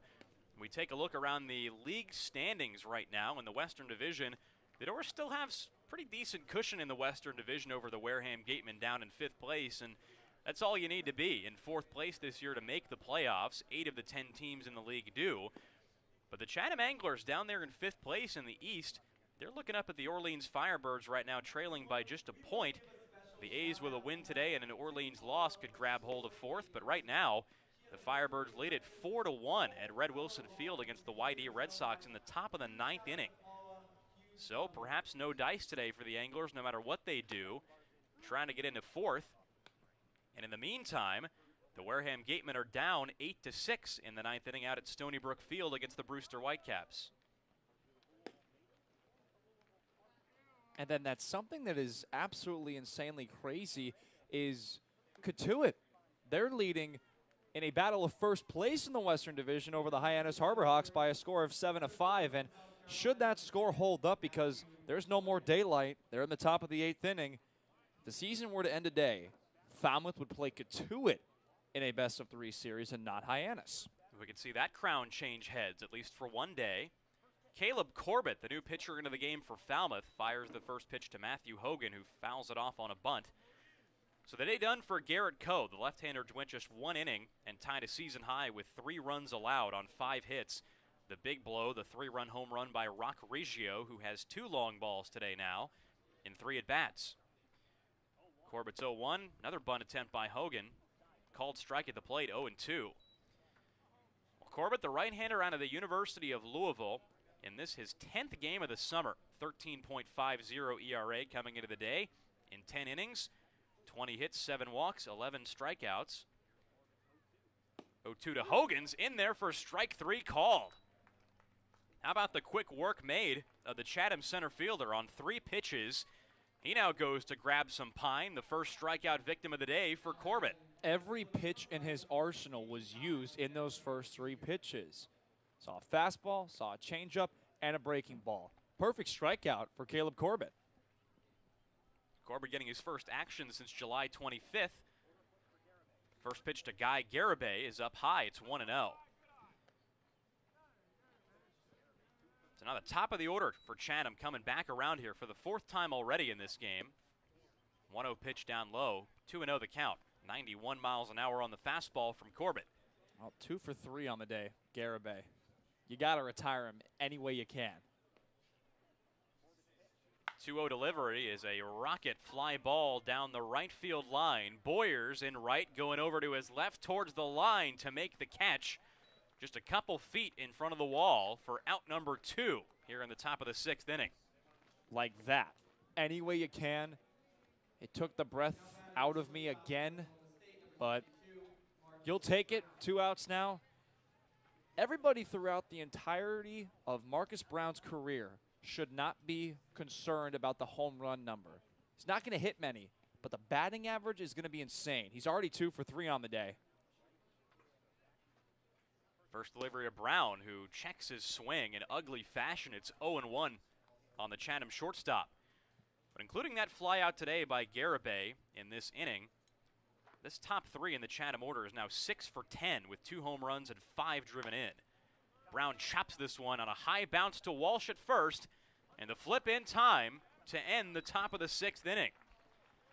So for just the 2nd time today, the Anglers go down 1-2-3. No runs, no hits, no errors, and nobody left. Bottom of the 6th coming up with Mooney, Halter, and Borfin, the top of the Falmouth order, coming up to hit when we return.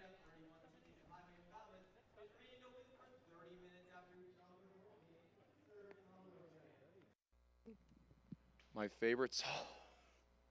Proud to be an American. And I'm proud to be an American, where at least I know I'm free. And what's your favorite breakfast food?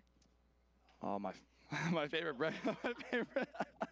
On the West Coast, I don't know if it's a thing back east, but Spam. Wheels or doors?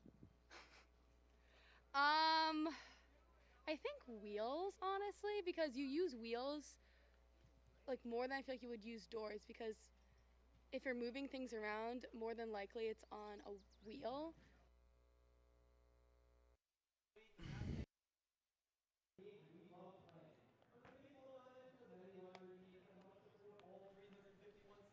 We're on to the bottom of the 6th inning here at Gov Fuller Field, with the Falmouth Commodores having a lot of work to do ahead of them in front of their home crowd, trailing 6-0 against the Chatham Anglers.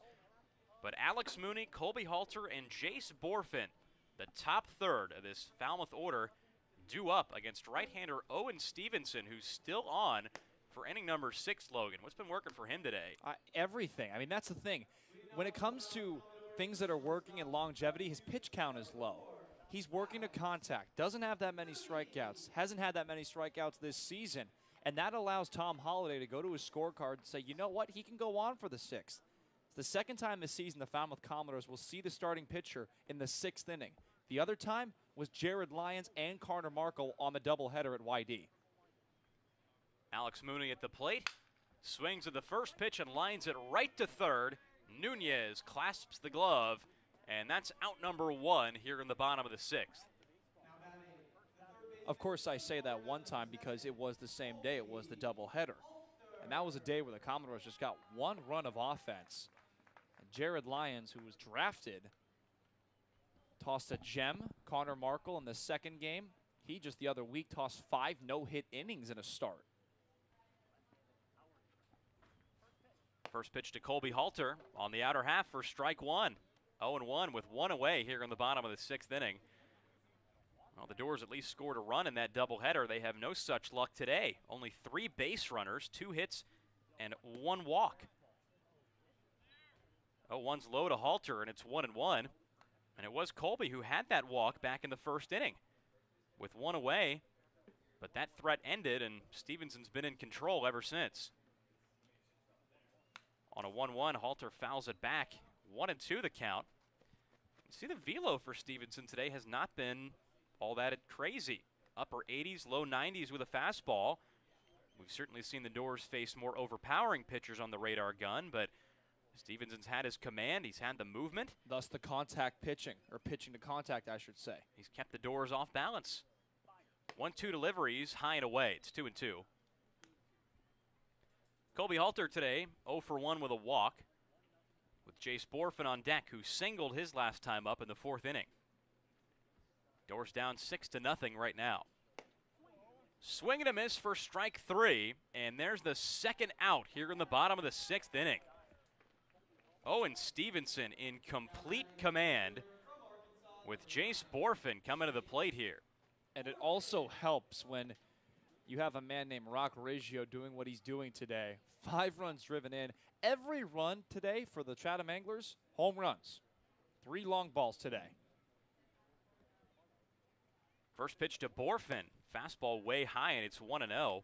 And it's all the more surprising because, as we said, the A's entering the day were 7th in the league in home runs. They're not a power-hitting team, at least not usually. But trends are made to be broken. 1-0 to Borfin. Misses inside. It's 2-0. Had 20 home runs coming into today. The Doors had 12 more.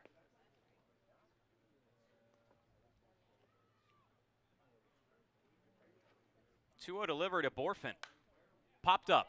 Left side. Foul ground. Nunez running over towards the Chatham dugout up against the fence. And it hits the top of the Anglers dugout for a loud foul ball. 2-1 the count now on Borfin. You see Andrew Pinckney on deck on the right side of your screen. Andrew's 0 for 2 so far today. Ground out and a fly ball to right. Not a lot of hitters in this lineup with gaudy numbers against this right-hander. 2-1 to Borfin. Fastball again up high at about shoulder level. And the count's 3-1. Well, the lights are now on here at Gov Fuller Field, but so far for the Doors, nobody's been home. 3-1 pitch, in for a strike, and it's 3-2. Doors with no runs on 2 hits so far today, and virtually nothing on offense against Stevenson. Payoff pitch to Borfin. Fastball on the outer half, got him looking. We head on to the top of the 7th inning as the Doors go down 1-2-3 again.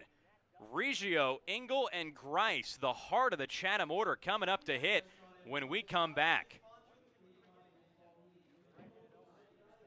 Do your best cartwheel. I'm not a gymnast. I think I'd pull something if I did a cartwheel. Would you rather be able to fly or be invisible? I'm going to go with fly, honestly. I think flying would be pretty cool. Be able to be up in the air around everybody, fly with some birds. Be pretty cool stuff, Carson. Okay, Anders, now do your best and favorite dance move. And the rock Buckets, red glare. Welcome back to Gov Fuller Field. If you've been following the Commodores this season, you know that Corey Collins has been playing all over the field this year. He's been in left field, right field, along with first base and being a designated hitter. But he hasn't been in his primary spot, the catcher. That's something he did a lot at Georgia this season. And talking to Corey before the game today, he told me that he wants to start mixing it up, playing elsewhere in the field other than behind the plate. And that's something his college coaches are trying to have him work on going back to Athens for his junior season. Guys, it just goes to show that the utility position in baseball is starting to make a great impact on our game today. Well, that is absolutely correct, Trey. So important for every ball player to have a lot of versatility. We're here in the top of the 7th inning. Josh Stewart on to relieve Caleb Corbett. Corbett had a good 1 inning of work, retired all 3 batters he saw, including striking out the first batter he saw, Matthew Hogan, on 3 pitches looking. But Stewart, he's been fantastic this season. Played at Texas this past year. He'll be going to Texas A&M this year. We've talked a lot about middle relief the last couple days for the Doors, and we did it on opening the door today.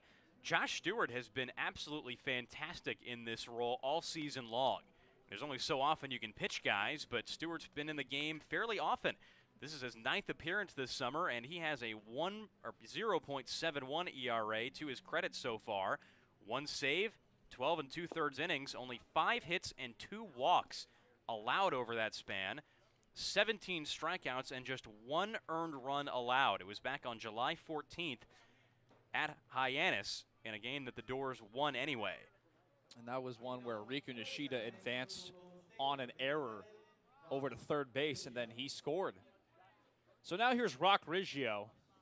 And this is a guy that Josh Stewart does not want to face, but Stewart's got that mentality where he'll attack anyone in that batter's box. Stewart's been fantastic this season, but Riggio has been fantastic today. First pitch he sees is outside, 1-0. Riggio 2 for 3, pair of home runs. Riggio hit 7 with Oklahoma State this past 2022 season. 1-0. In the air to center field, Pinckney drifts back. This will stay in the yard. Riggio's retired. 1 gone here in the top of the 7th. He also had a loud fly out to right back in the 3rd inning. But now here's Cooper Ingle. Now, late in the season, we've seen hitters here and there on every single team in this league get hot. Whether it's Drew Brutcher and Jace Borfin here in Falmouth, to Cole McConnell and Hyannis, just to think of a few names. Riggio's that guy for Chatham right now. Not only hitting the ball hard, but elevating it as well. Ingle looks at ball 1 outside. Well, the Chatham Anglers right now, this is a keep-up game with them because the Orleans Firebirds have a 9-1 lead over the Whitey Red Sox in the bottom of the 9th inning. 1-0 gets in there, 1-1. Whitey Red Sox, they've been absolutely crazy. And Carter, I'm looking over and I'm seeing you with some gasps. Are you telling me the Wareham Gatemen put up a 3 spot on the top of the 9th inning and they now lead the Brewster Whitecaps by a score of 9-8? I'm telling you in that highly specific question that they did. 2-1 the count on Cooper Ingle. So now this, if the Falmouth Commodores get the lead in this game, it could be a try and keep up game. On a 2-1 pitch, Ingle looks at ball 3, 3-1. How about that crazy game out at Stony Wow. Brook Field? The Gatemen were up 6-0. The Whitecaps scored 7 in the 7th to take the lead. And now a 3 spot in the top of the 9th inning. 3-1 gets in there for strike 2, counts full. Well, the Wareham Gatemen, they went into yesterday winless in their last 11. They got a win last night, and they could get a win at Stony Brook. On a payoff pitch, Ingle chops one to the left side. Mooney with a backhand, long throw, and he gets him. As Walsh stays on the bag, Ingle is retired. 2 gone here in the top of the 7th. And that's just one of those where, should this score hold up here at Gov Fuller Field, Wareham could get to within 5 points of the Falmouth Commodores. Falmouth with 37, Wareham with 30. And Wareham has 5 fewer wins than the Falmouth Commodores, but it's all those ties. As we have someone running behind home plate. Little kid trying to get to the other side of the diamond. She took the shortcut all of us wish we could take. So now here is Caden Grice. First pitch he sees. Gets in the dirt, 1-0. Well, you talked about Caden Grice back in the 3rd inning. Got his 50th strikeout of the season.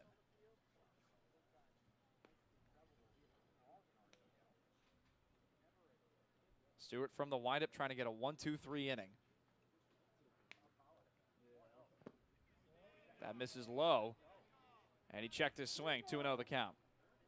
And just to put that number in perspective, the strikeouts for Grice, who does hit for good power and does walk a decent amount, but he's a big swing type of guy.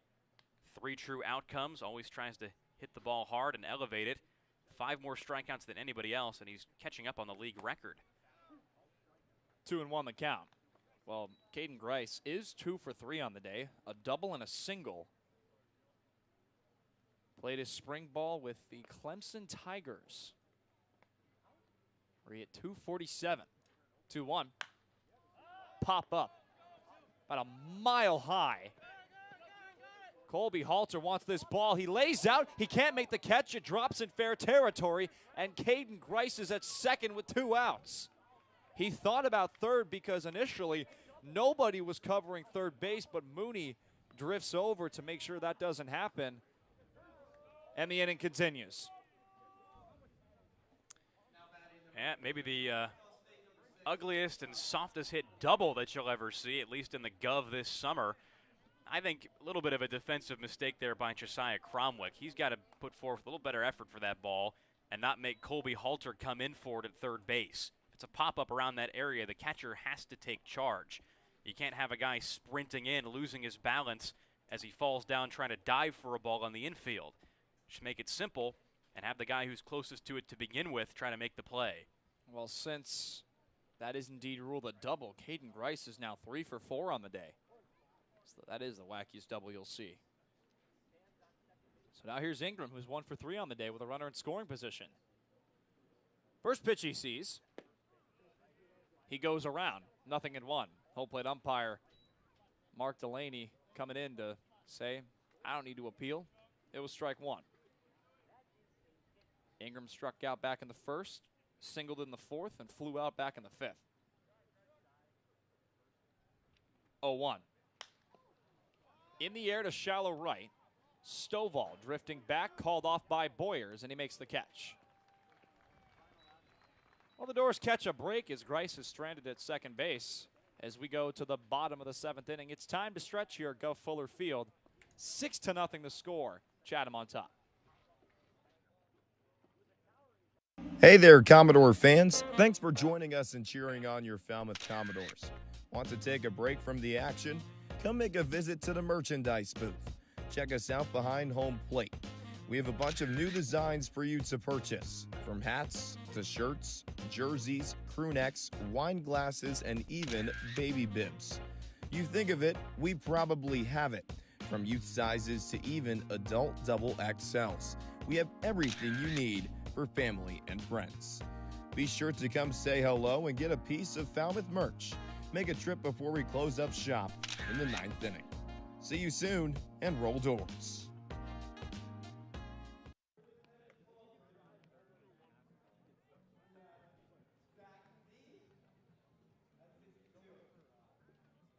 Well, there it is, Carter. Right there, the 9-8 score for the Wareham Gatemen. They now lead the Brewster Whitecaps. Oh, man. The final push is coming. Man, wild day around the league. I mean, that Wareham-Brewster game, good contender for game of the year. I mean, if Brewster walks that thing off, it might take the crown, but also a really good game going on between Catuit and Hyannis, the top 2 in the West. Catuit has been knocked out of that first place spot, and they're trying to get back to first place with Hyannis clinging on by just a point entering the day. You see the Harwich Mariners, who put up such a explosive offense performance yesterday, blank through 5 innings right now against the Bourne Braves. And the YD Red Sox receiving a rare walloping at the hands of the Orleans Firebirds. So now it's going to be Andrew Pinckney leading things off. Owen Stevenson on for his 7th inning of work. The YD Red Sox, you talked about it, they've dropped quite a few. But Owen Stevenson, 80 pitches through 6 innings. He's been fantastic. And I talk about how he's been pitching to contact. He struck out 2 back in the 6th. He's retired 9 batters in a row for Falmouth as Pinckney looks at strike 1. You know, his day has been fairly nondescript. He hasn't done anything that really catches your eye, but over time you realize that he's had great command today. He has always been hitting his spots, throwing strike 1. Pinckney lifts this ball in the air to left center field. Hogan makes the catch, 1 gone here in the bottom of the 7th inning. And that's the one thing that is a little shocking. Sure, not many strikeouts. Not really filthy stuff, but the fact that in a summer league game here on Cape Cod, we are seeing a starting pitcher in the 7th inning. That's what sticks out to us. I think you're seeing a lot of faith over there from Tom Holliday in the dugout for this right-hander, saying, hey, at least take us here for 1 more inning. Stovall looks at strike 1. Well, Stevenson's been that guy with the Dons at San Francisco this past spring. He was their top starter, at least appearance-wise. 0-1. Count even at 1. Well, do we have a score update on that Brewster game? We do. Things are now tied in the bottom of the 9th inning, 9-9. What a game. Stovall chops one left side. Brown cuts it off, plants his foot, fires over to first. Stovall beats it out. That snaps a streak in which the Falmouth Commodores went down 10 in a row. So now here is Josiah Cromwick. Now we're going to peek over to that Chatham dugout and see if Tom Holliday lets Stevenson finish this inning. He's been dealing. It's only the 3rd hit he's allowed. And indeed, they're going to let him pitch. I think he badly wants to let Stevenson finish this thing out. Not just because he has faith in his right-hander, but think about how many times Chatham's made a move this season and it hasn't worked out. They got off to a brutal start. And along the way, when you start 6, 17, and 7, you're bound to make a lot of choices that blow up in your face. The Anglers have blown quite a few games. You may as well stick with what's working for you. Well, a lot of balls just kind of flew on the field here. The ball from the bullpen gets away for the Falmouth Commodores, and off the frame there was a ball that appeared in left center field, not the size of a baseball. It was a tiny little thing. It bounced. Center fielder Hogan just threw it over. On a 1-0 pitch, Cromwick looks at ball 2 outside, 2-0. Well, the Doors trail by 6 here in the bottom of the 7th inning. For those of you just joining us, Rock Riggio has been the story today. 2 home runs. Chatham with 11 hits.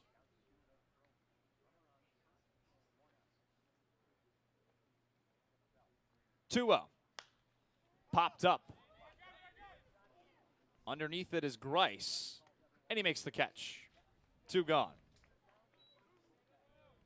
Well, there's that pitching to contact again. And what amazes you today, just watching the Doors bat, is that seemingly every time there's a ball in play off of Stevenson, and there have been many, he hasn't struck a lot of guys out, it's always soft contact. Now, these Doors have cut their teeth the last 3 games just drilling the ball, hitting home runs, hitting balls off the wall, but not today, nothing of the sort. Stevenson has just held them silent. Walsh looks at ball 1-0. Well, I talked about the high number of 4-3 groundouts for the Falmouth offense. Jacob Walsh is 0 for 2 on the day with a pair of those. But this is a guy that can drill a ball to right field. Done a lot of that this year. 1-0. He goes the other way and spoils it foul, 1-1. He has gone the other way on a home run. Did that at Brewster. That was the first time the Commodores put up 4 in the top of the 1st inning. 6-0 score, Chatham on top. Bottom of the 7th inning, 2 outs. Owen Stevenson on. 1-1. That's in there for strike 2. And that is not a strike, but it's been called the entire day. As Jacob Walsh has a chuck with Mark Delaney. It missed by about a couple of inches. Jacob's too nice a guy to complain about that. That is the truth. On a 1-2 pitch, Walsh looks at ball 2. 2-2. Got to ride the ferry with him to the Vineyard the other day. He caught one of his teammates in the New England College Baseball League All-Star game. Him and Josiah Cromwell went to check him out. 2-2. Fouled behind home plate. We'll do it again. The New England College Baseball League All-Star game took place a day after the Cape League did, and it was on Martha's Vineyard, home of the Martha's Vineyard Sharks. But Jacob Walsh with Peyton Stovall over there at first base wants to extend this inning.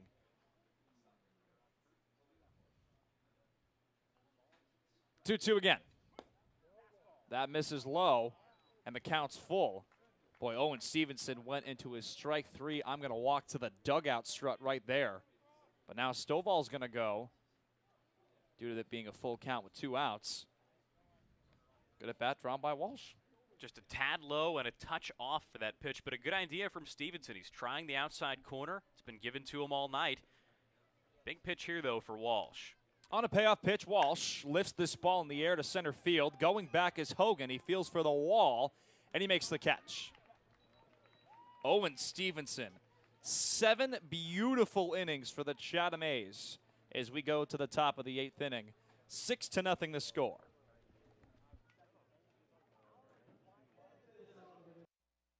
Fans, sharpen your baseball skills with some of America's finest players from the best college programs in the country. Clinic attendees will have opportunities to work on hitting, base running, infield and outfield play, as well as pitching and catching. Attendees will also participate in Commodores Chat, where coaches and players discuss topics like sportsmanship, academics, teamwork, and other issues important to being an all-around player. Clinics are offered Tuesday, June 21st through Friday from 9 a.m. to 11:30 a.m.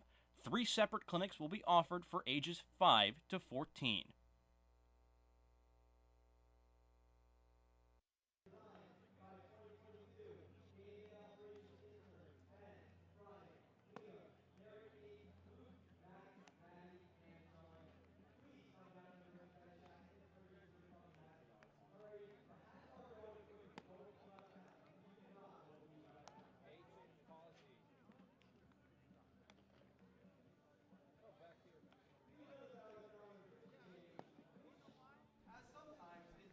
Well, we are here in the top of the 8th inning. A.J. Causey making his Gov Fuller debut. He made an appearance at McKeon Park in the beginning of this work week, but a different delivery from the Falmouth bullpen, a submarine guy. Yeah, this is the most different delivery that you can get out of the Doors bullpen. This is their only guy who comes in from a lower arm slot. We've only seen Causey 1 time so far this year. He's only a recent addition to this roster after coming over from Jacksonville State University.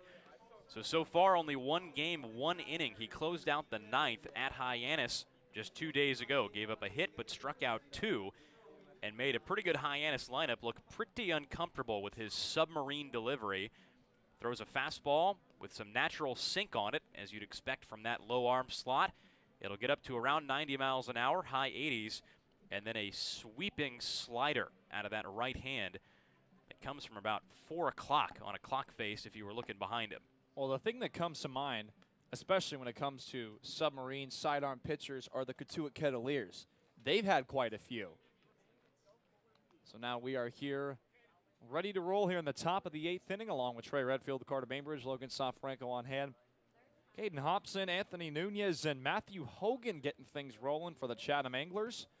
Well, the Anglers, this is a keep-up game for them because the Orleans Firebirds and the YD Red Sox game is final, 9-1 win for the Orleans Firebirds. So Chatham just trying to keep up as they would leave this game with just trailing by 1 point to the Orleans Firebirds. Is the first pitch to Hobson, misses low, 1-0. Hobson today 0 for 3. Struck out looking back in the 5th. Chops one left side. Halter's there. He fires over to first and retires the Chatham Anglers catcher. One gone. Well, the Wareham Gatemen and the Brewster Whitecaps went back and forth, Carter. We even got a live reaction as Wareham put up a pretty big top of the 9th inning, but that game ended in a tie. So Wareham picks up a point. As of right now, the Gatemen have 31 points, Falmouth with 37. And for the Wareham Gatemen, that is tie number 7 on the season. That ties the Whitey Red Sox for the most on Cape Cod. First pitch to Anthony Nunez, misses outside, 1-0. A couple interesting results tonight. If you're a Falmouth fan, make sure to send an edible arrangement or some kind of thank you to Brewster's Curtis Byrne, the catcher who hit a solo home run in that bottom of the 9th to tie that game. Cost Wareham a point and keeps up Falmouth by 6 now in the Western Division unless they can come back today, trailing big time here at home. And then you see the hands change at the top of the division too. 2-0 was grounded right side. Stovall plays the weird hop and fires over to first, 2 gone. Well, you said it about the Brewster game. They pick up a point. They now have 37 points. So they get a little separation from Harwich for now. Harwich has 36 points, but Harwich trails 1-0 to the Bourne Braves. And Bourne, they're getting a little separation on the Falmouth Commodores. Bourne with 42 points, Falmouth with 37. Assuming that score holds up, it's just a 1-0 game. Bourne could get 44 points. First pitch to Hogan is spoiled foul. Now it's getting more likely that if the Doors do make the playoffs, it will be in the number 4 spot. It's just an open question as to who they would play as the number 1 seed, because the Hyannis Harbor Hawks today put up a pretty messy game against the Catuit Kettleers. 6 errors. This is a fair ball in play. Causey fires over to first. It's a 1-2-3 inning for A.J. Causey. We go to the bottom of the 8th inning. 6-0 the score. Commodores coming up. The Falmouth Commodore, be sure to sign up to become a host family today. Hosting a Cape League player can be very rewarding. Players connect and bond with the families, often forming lifelong relationships. Please remember that every Commodores player is bound and governed by NCAA rules and regulations. In order to maintain their collegiate athletic ability, host families receive a weekly allowance from the Falmouth Commodores to help cover player expenses. Host families are not required to provide transportation to players. The Falmouth Commodores are very grateful to the wonderful families that host our players each and every year. If you are interested in hosting a Falmouth Commodores player for the summer, contact our housing coordinator, Lisa Smuda, at lisatz143@comcast.net. For more information, visit our website at falmouthcommodores.com. Thank you for supporting our players, and roll Doors.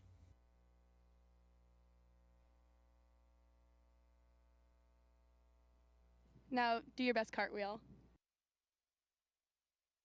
I think I'd pull something if I did a cartwheel. Would you rather be able to fly or be invisible? I'm going to go with fly, honestly. I think flying would be pretty cool. Be able to be up in the air around everybody, fly with some birds. Be pretty cool stuff, Carson. Okay, Anders, now do your best and favorite dance move. And the rockets red glare, the bombs bursting in air.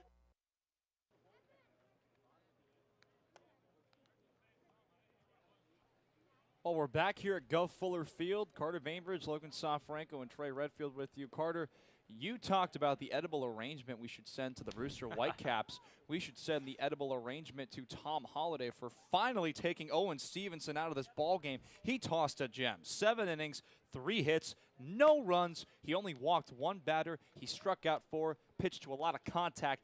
He yields to Holden Phelps, the right-hander from Missouri. Phelps, right-handed pitcher from Crystal Lake, Illinois, where he appeared in 6 games for Mizzou this spring. 1 start, 4.05 ERA in 6 2/3 innings. 8 hits and 3 earned for the Tigers. Fastball, curveball mix, and like you said, finally the Doors get into this bullpen because Owen Stevenson, all things considered, probably just put up a pitcher of the week start. Yes, he doesn't absolutely. have to do anything more than this.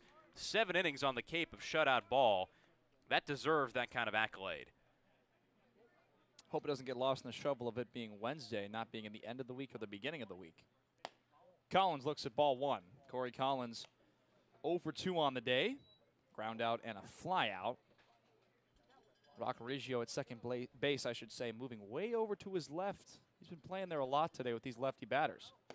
1-0 misses upstairs, 2-0. And a comfortable spot here with a 6-run lead for Tom Holliday to put Phelps out there for his summer debut with Chatham. He's yet to appear in a game. This is the first time that he's donned the blue uniform. On a 2-0 pitch, Collins sends this one foul out of play, 2-1. The Doors all of a sudden today just got transported to the beginning of this month when they went on a 20-inning scoreless streak. Feels like they've progressed a long way since then. But today just ran into a dominant start in what may be called in a few days the Roberge game. 5 of the runs driven in to his credit. 2-1 misses outside, 3-1. In a couple of days? I'm calling it that right now. Chatham Anglers, their runs have come from home runs. 3 of them. 2 of those home runs came off the bat of Reggio. The 3-1 is in the air to center. Hogan came in, now goes back. He's been busy out there, and he makes the catch. He's also been tracking the ball very well. 1 gone here in the bottom of the 8th inning.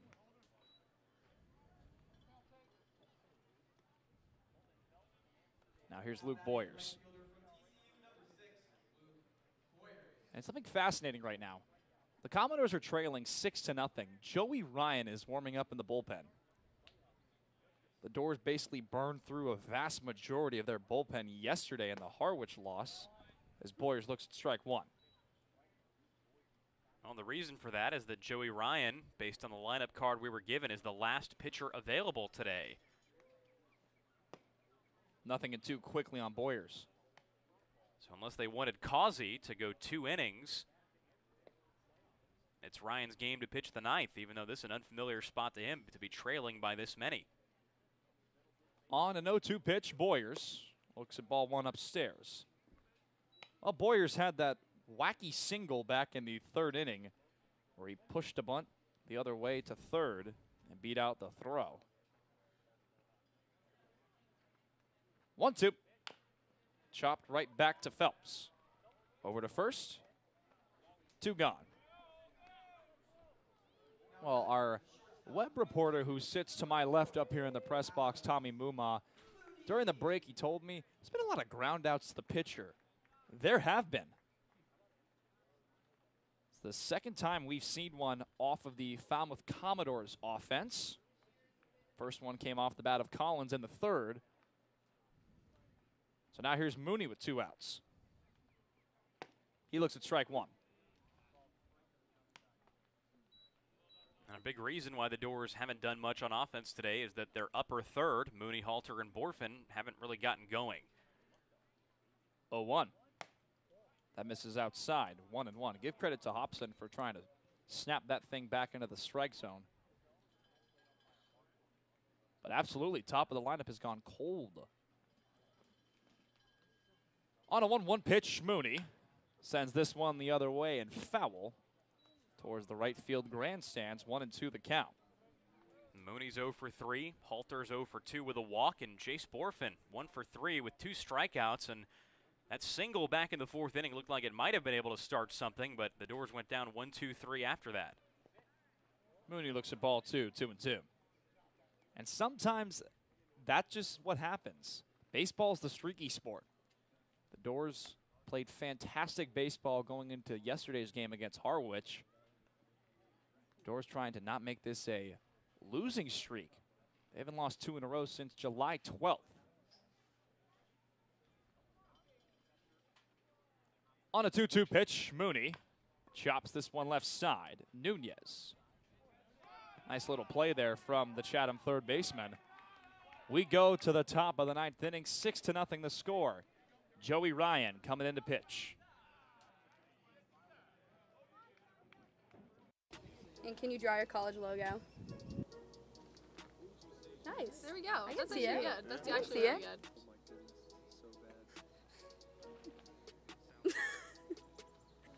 That's good. That's pretty good. That is good. I don't know how flames go. But I can try to give you a frog. Looks more like a pig than a frog. That's no frog. That's frog. bad. That's oh more my like God. that's bad. I know it's got like a weird. This. Wow. Okay. Yeah. No. I can't draw the basic one. You know. Okay. Do not judge me, please. Very stress. Okay. Ready? Yeah. We gotta erase puddles right there. There's puddles. That looks like a turkey. That's actually really good. That's really good.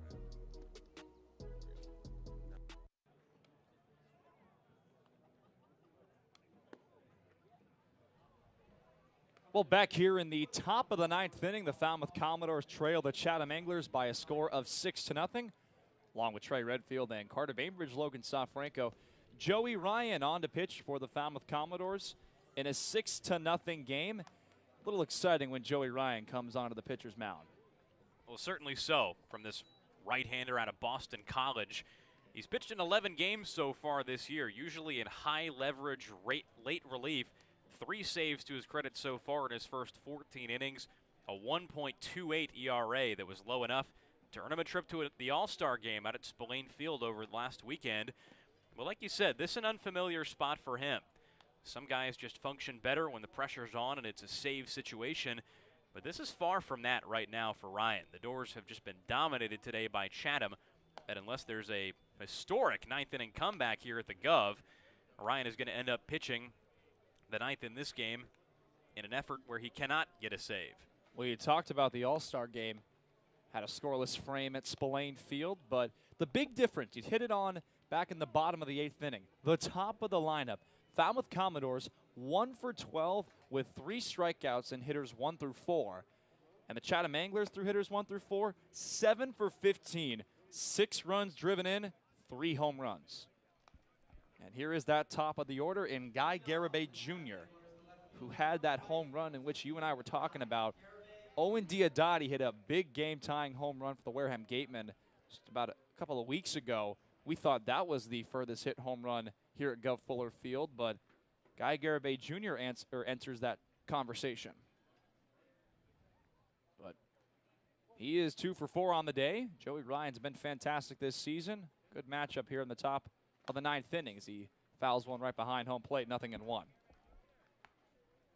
He also had a single back in the 5th. That was one of the weirder ones we saw from him. Basically beat it out, in which Jacob Walsh was moving over to his right at first base. Garibay was there. 0-1. Nice late break there from Joey Ryan, 0-2. A really good changeup there from the right-hander. He's got a fastball in the low 90s, tops out at 94. But the off-speed stuff, it also does some damage. Can't get to the All-Star game if you just throw a fastball exclusively. 0-2. Popped up, foul out of play. And this has been one of those fast games. 8:03 right now. Just barely over 2 hours, if even at 2 hours. Well, you know, the Doors haven't done anything on offense, and really outside of Roberge, the Anglers haven't done a ton either. Let's say if you keep Riggio off the board, it's only a 1-0 game right now, courtesy of Garibay. Foul ball off of the helmet of Garibay, as he has a little chuckle about it. It's fouled off the right side of his helmet. But he will stay alive. The Anglers 6 through 9 hitters have just 1 hit combined. It's all been 1 through 5 today. The 0-2 again. Fouled again. Garibay stays alive. Well, he also said Where would the Anglers be without Roberge's home runs? Where would the Anglers be without the long ball today? Take away all the home runs, it's a 0-0 ball game. But that's not how baseball works. You can't say what if and take stuff away. Garibay Jr. in the batter's box. 0-2 again. Swing and a miss. Joey Ryan wins the battle. One gone here in the top of the 9th inning. Ryan's just been so much fun to watch this summer, not only because he usually comes through in the clutch for the Doors, but because of his stuff. He has electric stuff out of the bullpen. That fastball, and then you see the late diving changeup to get Garibay to end that at bat. He threw it for strike one and then just wiped out the Chatham left fielder on 2 strikes. That pitch looks to be working pretty well for Ryan tonight. First pitch to Marcus Brown is cut on and missed. 0-1. Well, on opening day, it was a blowout loss for the Falmouth Commodores, but Joey Ryan was on to pitch that day. And I saw some stuff, and I said, this guy's going to be good. And sure enough, he's proven all of us right. 0-1. In the air to left. Borfin giving chase. He makes the catch. 2 gone. So now here is a pretty tough task in hand right now. To retire Roberge. Well, didn't you have a feeling that this was how this game may possibly end one way or another, at least for the Chatham offensive half? Here in the top of the 9th, could be the last batter up to hit for the Anglers today, but boy, what Riggio has done today is not only break the mold for an Anglers team that doesn't hit for a lot of power, but he has turned himself into a pretty scary hitter here down the stretch that I guarantee no playoff team in the East wants to come up against. He'll look at strike one. Joey Ryan wants to send Roberge to his pre-12 game hitting streak ways. But Riggio has been a power hitter his entire career. 0-1. Swung right through that one. 0-2. My goodness. See, when you hit 2 home runs, you can swing through those pitches, go down to a knee, and laugh with your dugout. He's going for 3, no doubt about it. He swatted 11 long balls this spring at Oklahoma State. He's trying to etch his name into the Cape League history books. Broke the Thousand Oaks High School record in home runs. He's got that pop. 0-2 pitch. Foul ball, 0-2. He had that home run trot with Oklahoma State that received a little controversy. He hit a home run, and some people say he flounced his way around third base, and then the next home run he hit, he ran around the bases in 15 seconds. 0-2 again. He struck him out. Joey Ryan wins the battle. We go to the bottom of the 9th inning. The Doors looking for something. Most looking forward to this season. I'm just looking forward to, I mean, it's obvious, but just the games, you know, seeing some great baseball, some great talent, and working with all these interns and really just learning, you know. I'm just excited to get to know everyone, do some fun social media stuff, make a lot of TikToks, and watch some baseball. I'm looking forward to spending time with all of the other great interns, looking forward to watching good baseball, spending time around the field, and being in Falmouth again. It was just such a great experience last year. I mean, there's nothing better. I mean, it's the best players in the country, and the opportunity to cover them is awesome.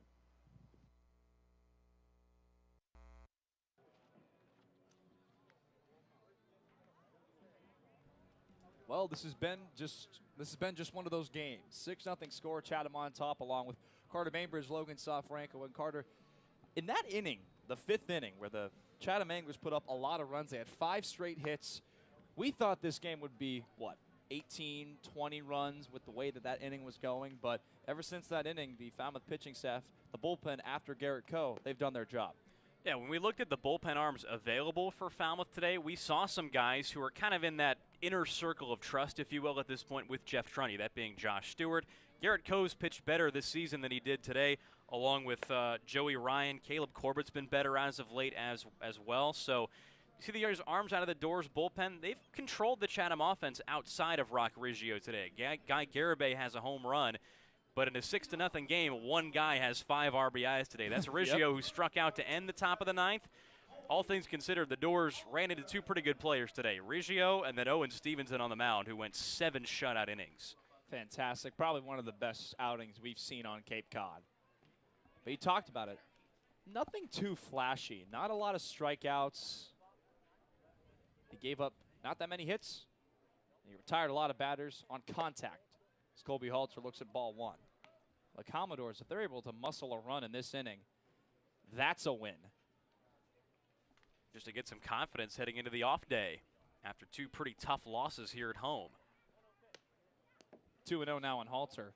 The last off day of the regular season. Of course, there is an off day scheduled the day after game number 44 to allow some makeup time should there be any rainouts. But the Doors haven't had a rainout through 39 games. Knock on wood. 2-0. That misses low and inside, 3-0. Well, the Doors have had just 3 hits today. Just 4 base runners. The 3-0. That's in there for strike 1. Well, if the Doors are going to get a run in this inning, it's going to start with Colby Halter. Of course, he leads things off, but of all the guys in this lineup, he's been the one to start a lot of rallies. Well, it's another full count. We've seen quite a few of those today. As Halter, as he usually does with 2 strikes, steps out of the batter's box, takes a little stroll, and comes back in. On a payoff pitch, Halter goes down swinging. 1 gone here in the bottom of the 9th inning. The Doors at risk of being shut out. So now here is Jace Borfin.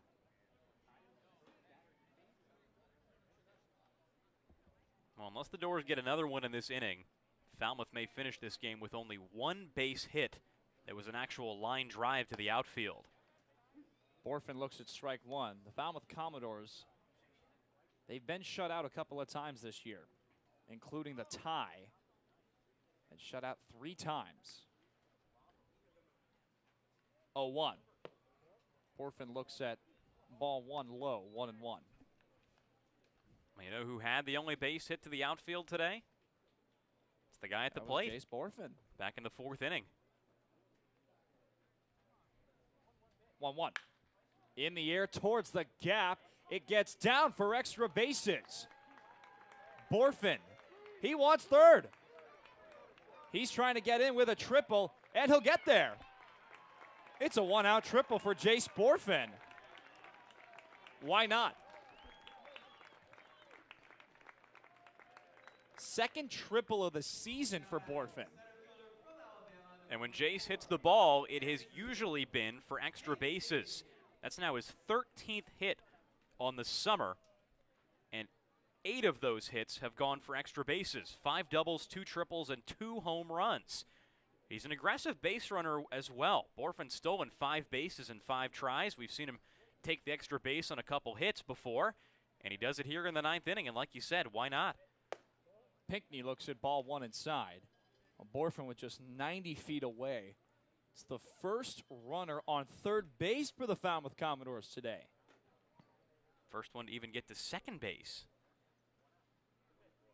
1-0 misses outside, 2-0. I really wanted to say just 3rd because I wasn't 100% confident on 2nd, but you're telling me it's the first runner in scoring position today. My goodness. We'll leave it to Jace Borfin, 2 for 4 on the day. But Pinckney looking for his first base knock. On a 2-0, Pinckney gets jammed and sends it out of play, 2-1. Well, the Doors will have the day off tomorrow. Then it's the final 5 games of the regular season. The Doors go to Veterans Field on Friday to take on Chatham again. They host YD on Saturday, travel to Bourne on Sunday. Here's the 2-1. Pinckney lays off 3-1. And then on Monday, the Commodores will go to Wareham at Spillane Field for the final time this season. Then on the last day of the regular season here at Guff Fuller Field, the Doors will host Katuitt. On a 3-1 pitch, Pinckney pops this one up right side. coming in is Ingram. He makes the catch. Borfin not going to tag up, wisely so. Good throw there from Ingram in right field. The Doors are down to their final out. At risk of being shut out for the 4th time this season that wasn't a tie. Of course, I have to specify that because the Commodores and the Brewster Whitecaps tied at 0-0. Would that be considered a shutout? I believe it would be. So therefore, this would be the 5th shutout.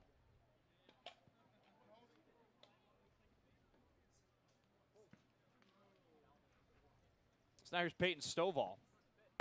He looks at strike 1.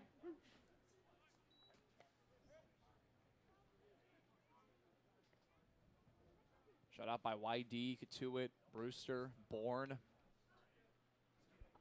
0-1. One hops the plate. 1-1. Hobson able to keep it somewhat in front of him as Borfin saves over there at third. But Peyton Stovall looking to drive in his Arkansas teammate just to get a run. Stovall 1 for 3 on the day, a single, a fly out, and a ground out.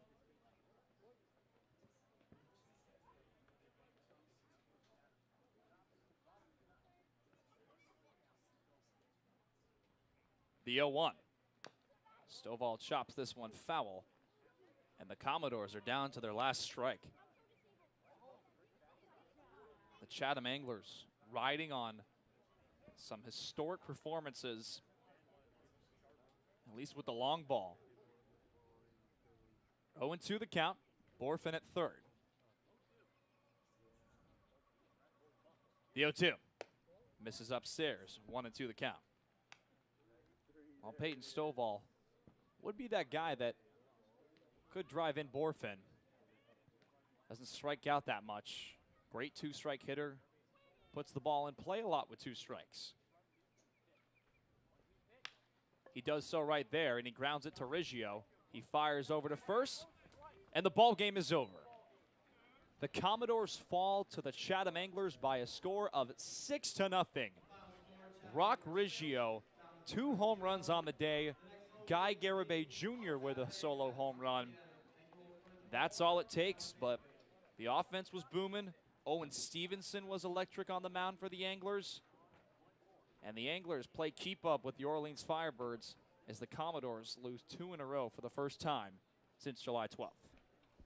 And not much the Doors could do about it today. They ran into a very hot and very effective starter in Owen Stevenson. 7 innings, about as long a start as you'll see on the Cape League this summer. And unfortunately, Rock Riggio was the one to pick up the slack on the offensive end. The Oklahoma State product now has a 12-game hitting streak. He increased that today with 2 home runs, a 2-run shot and a 3-run bomb in the 5th inning. 5 of the 6 runs driven in to his credit. And unfortunately for Falmouth, it now limps into the off day, losers of 2 straight. Well, the Commodores now have a 6-point lead over the Wareham Gatemen as the Gatemen got 1 point via a tie. But it was a quick game, the opposite of last night. But as you can see on your screen, got this fantabulous crew that does awesome work.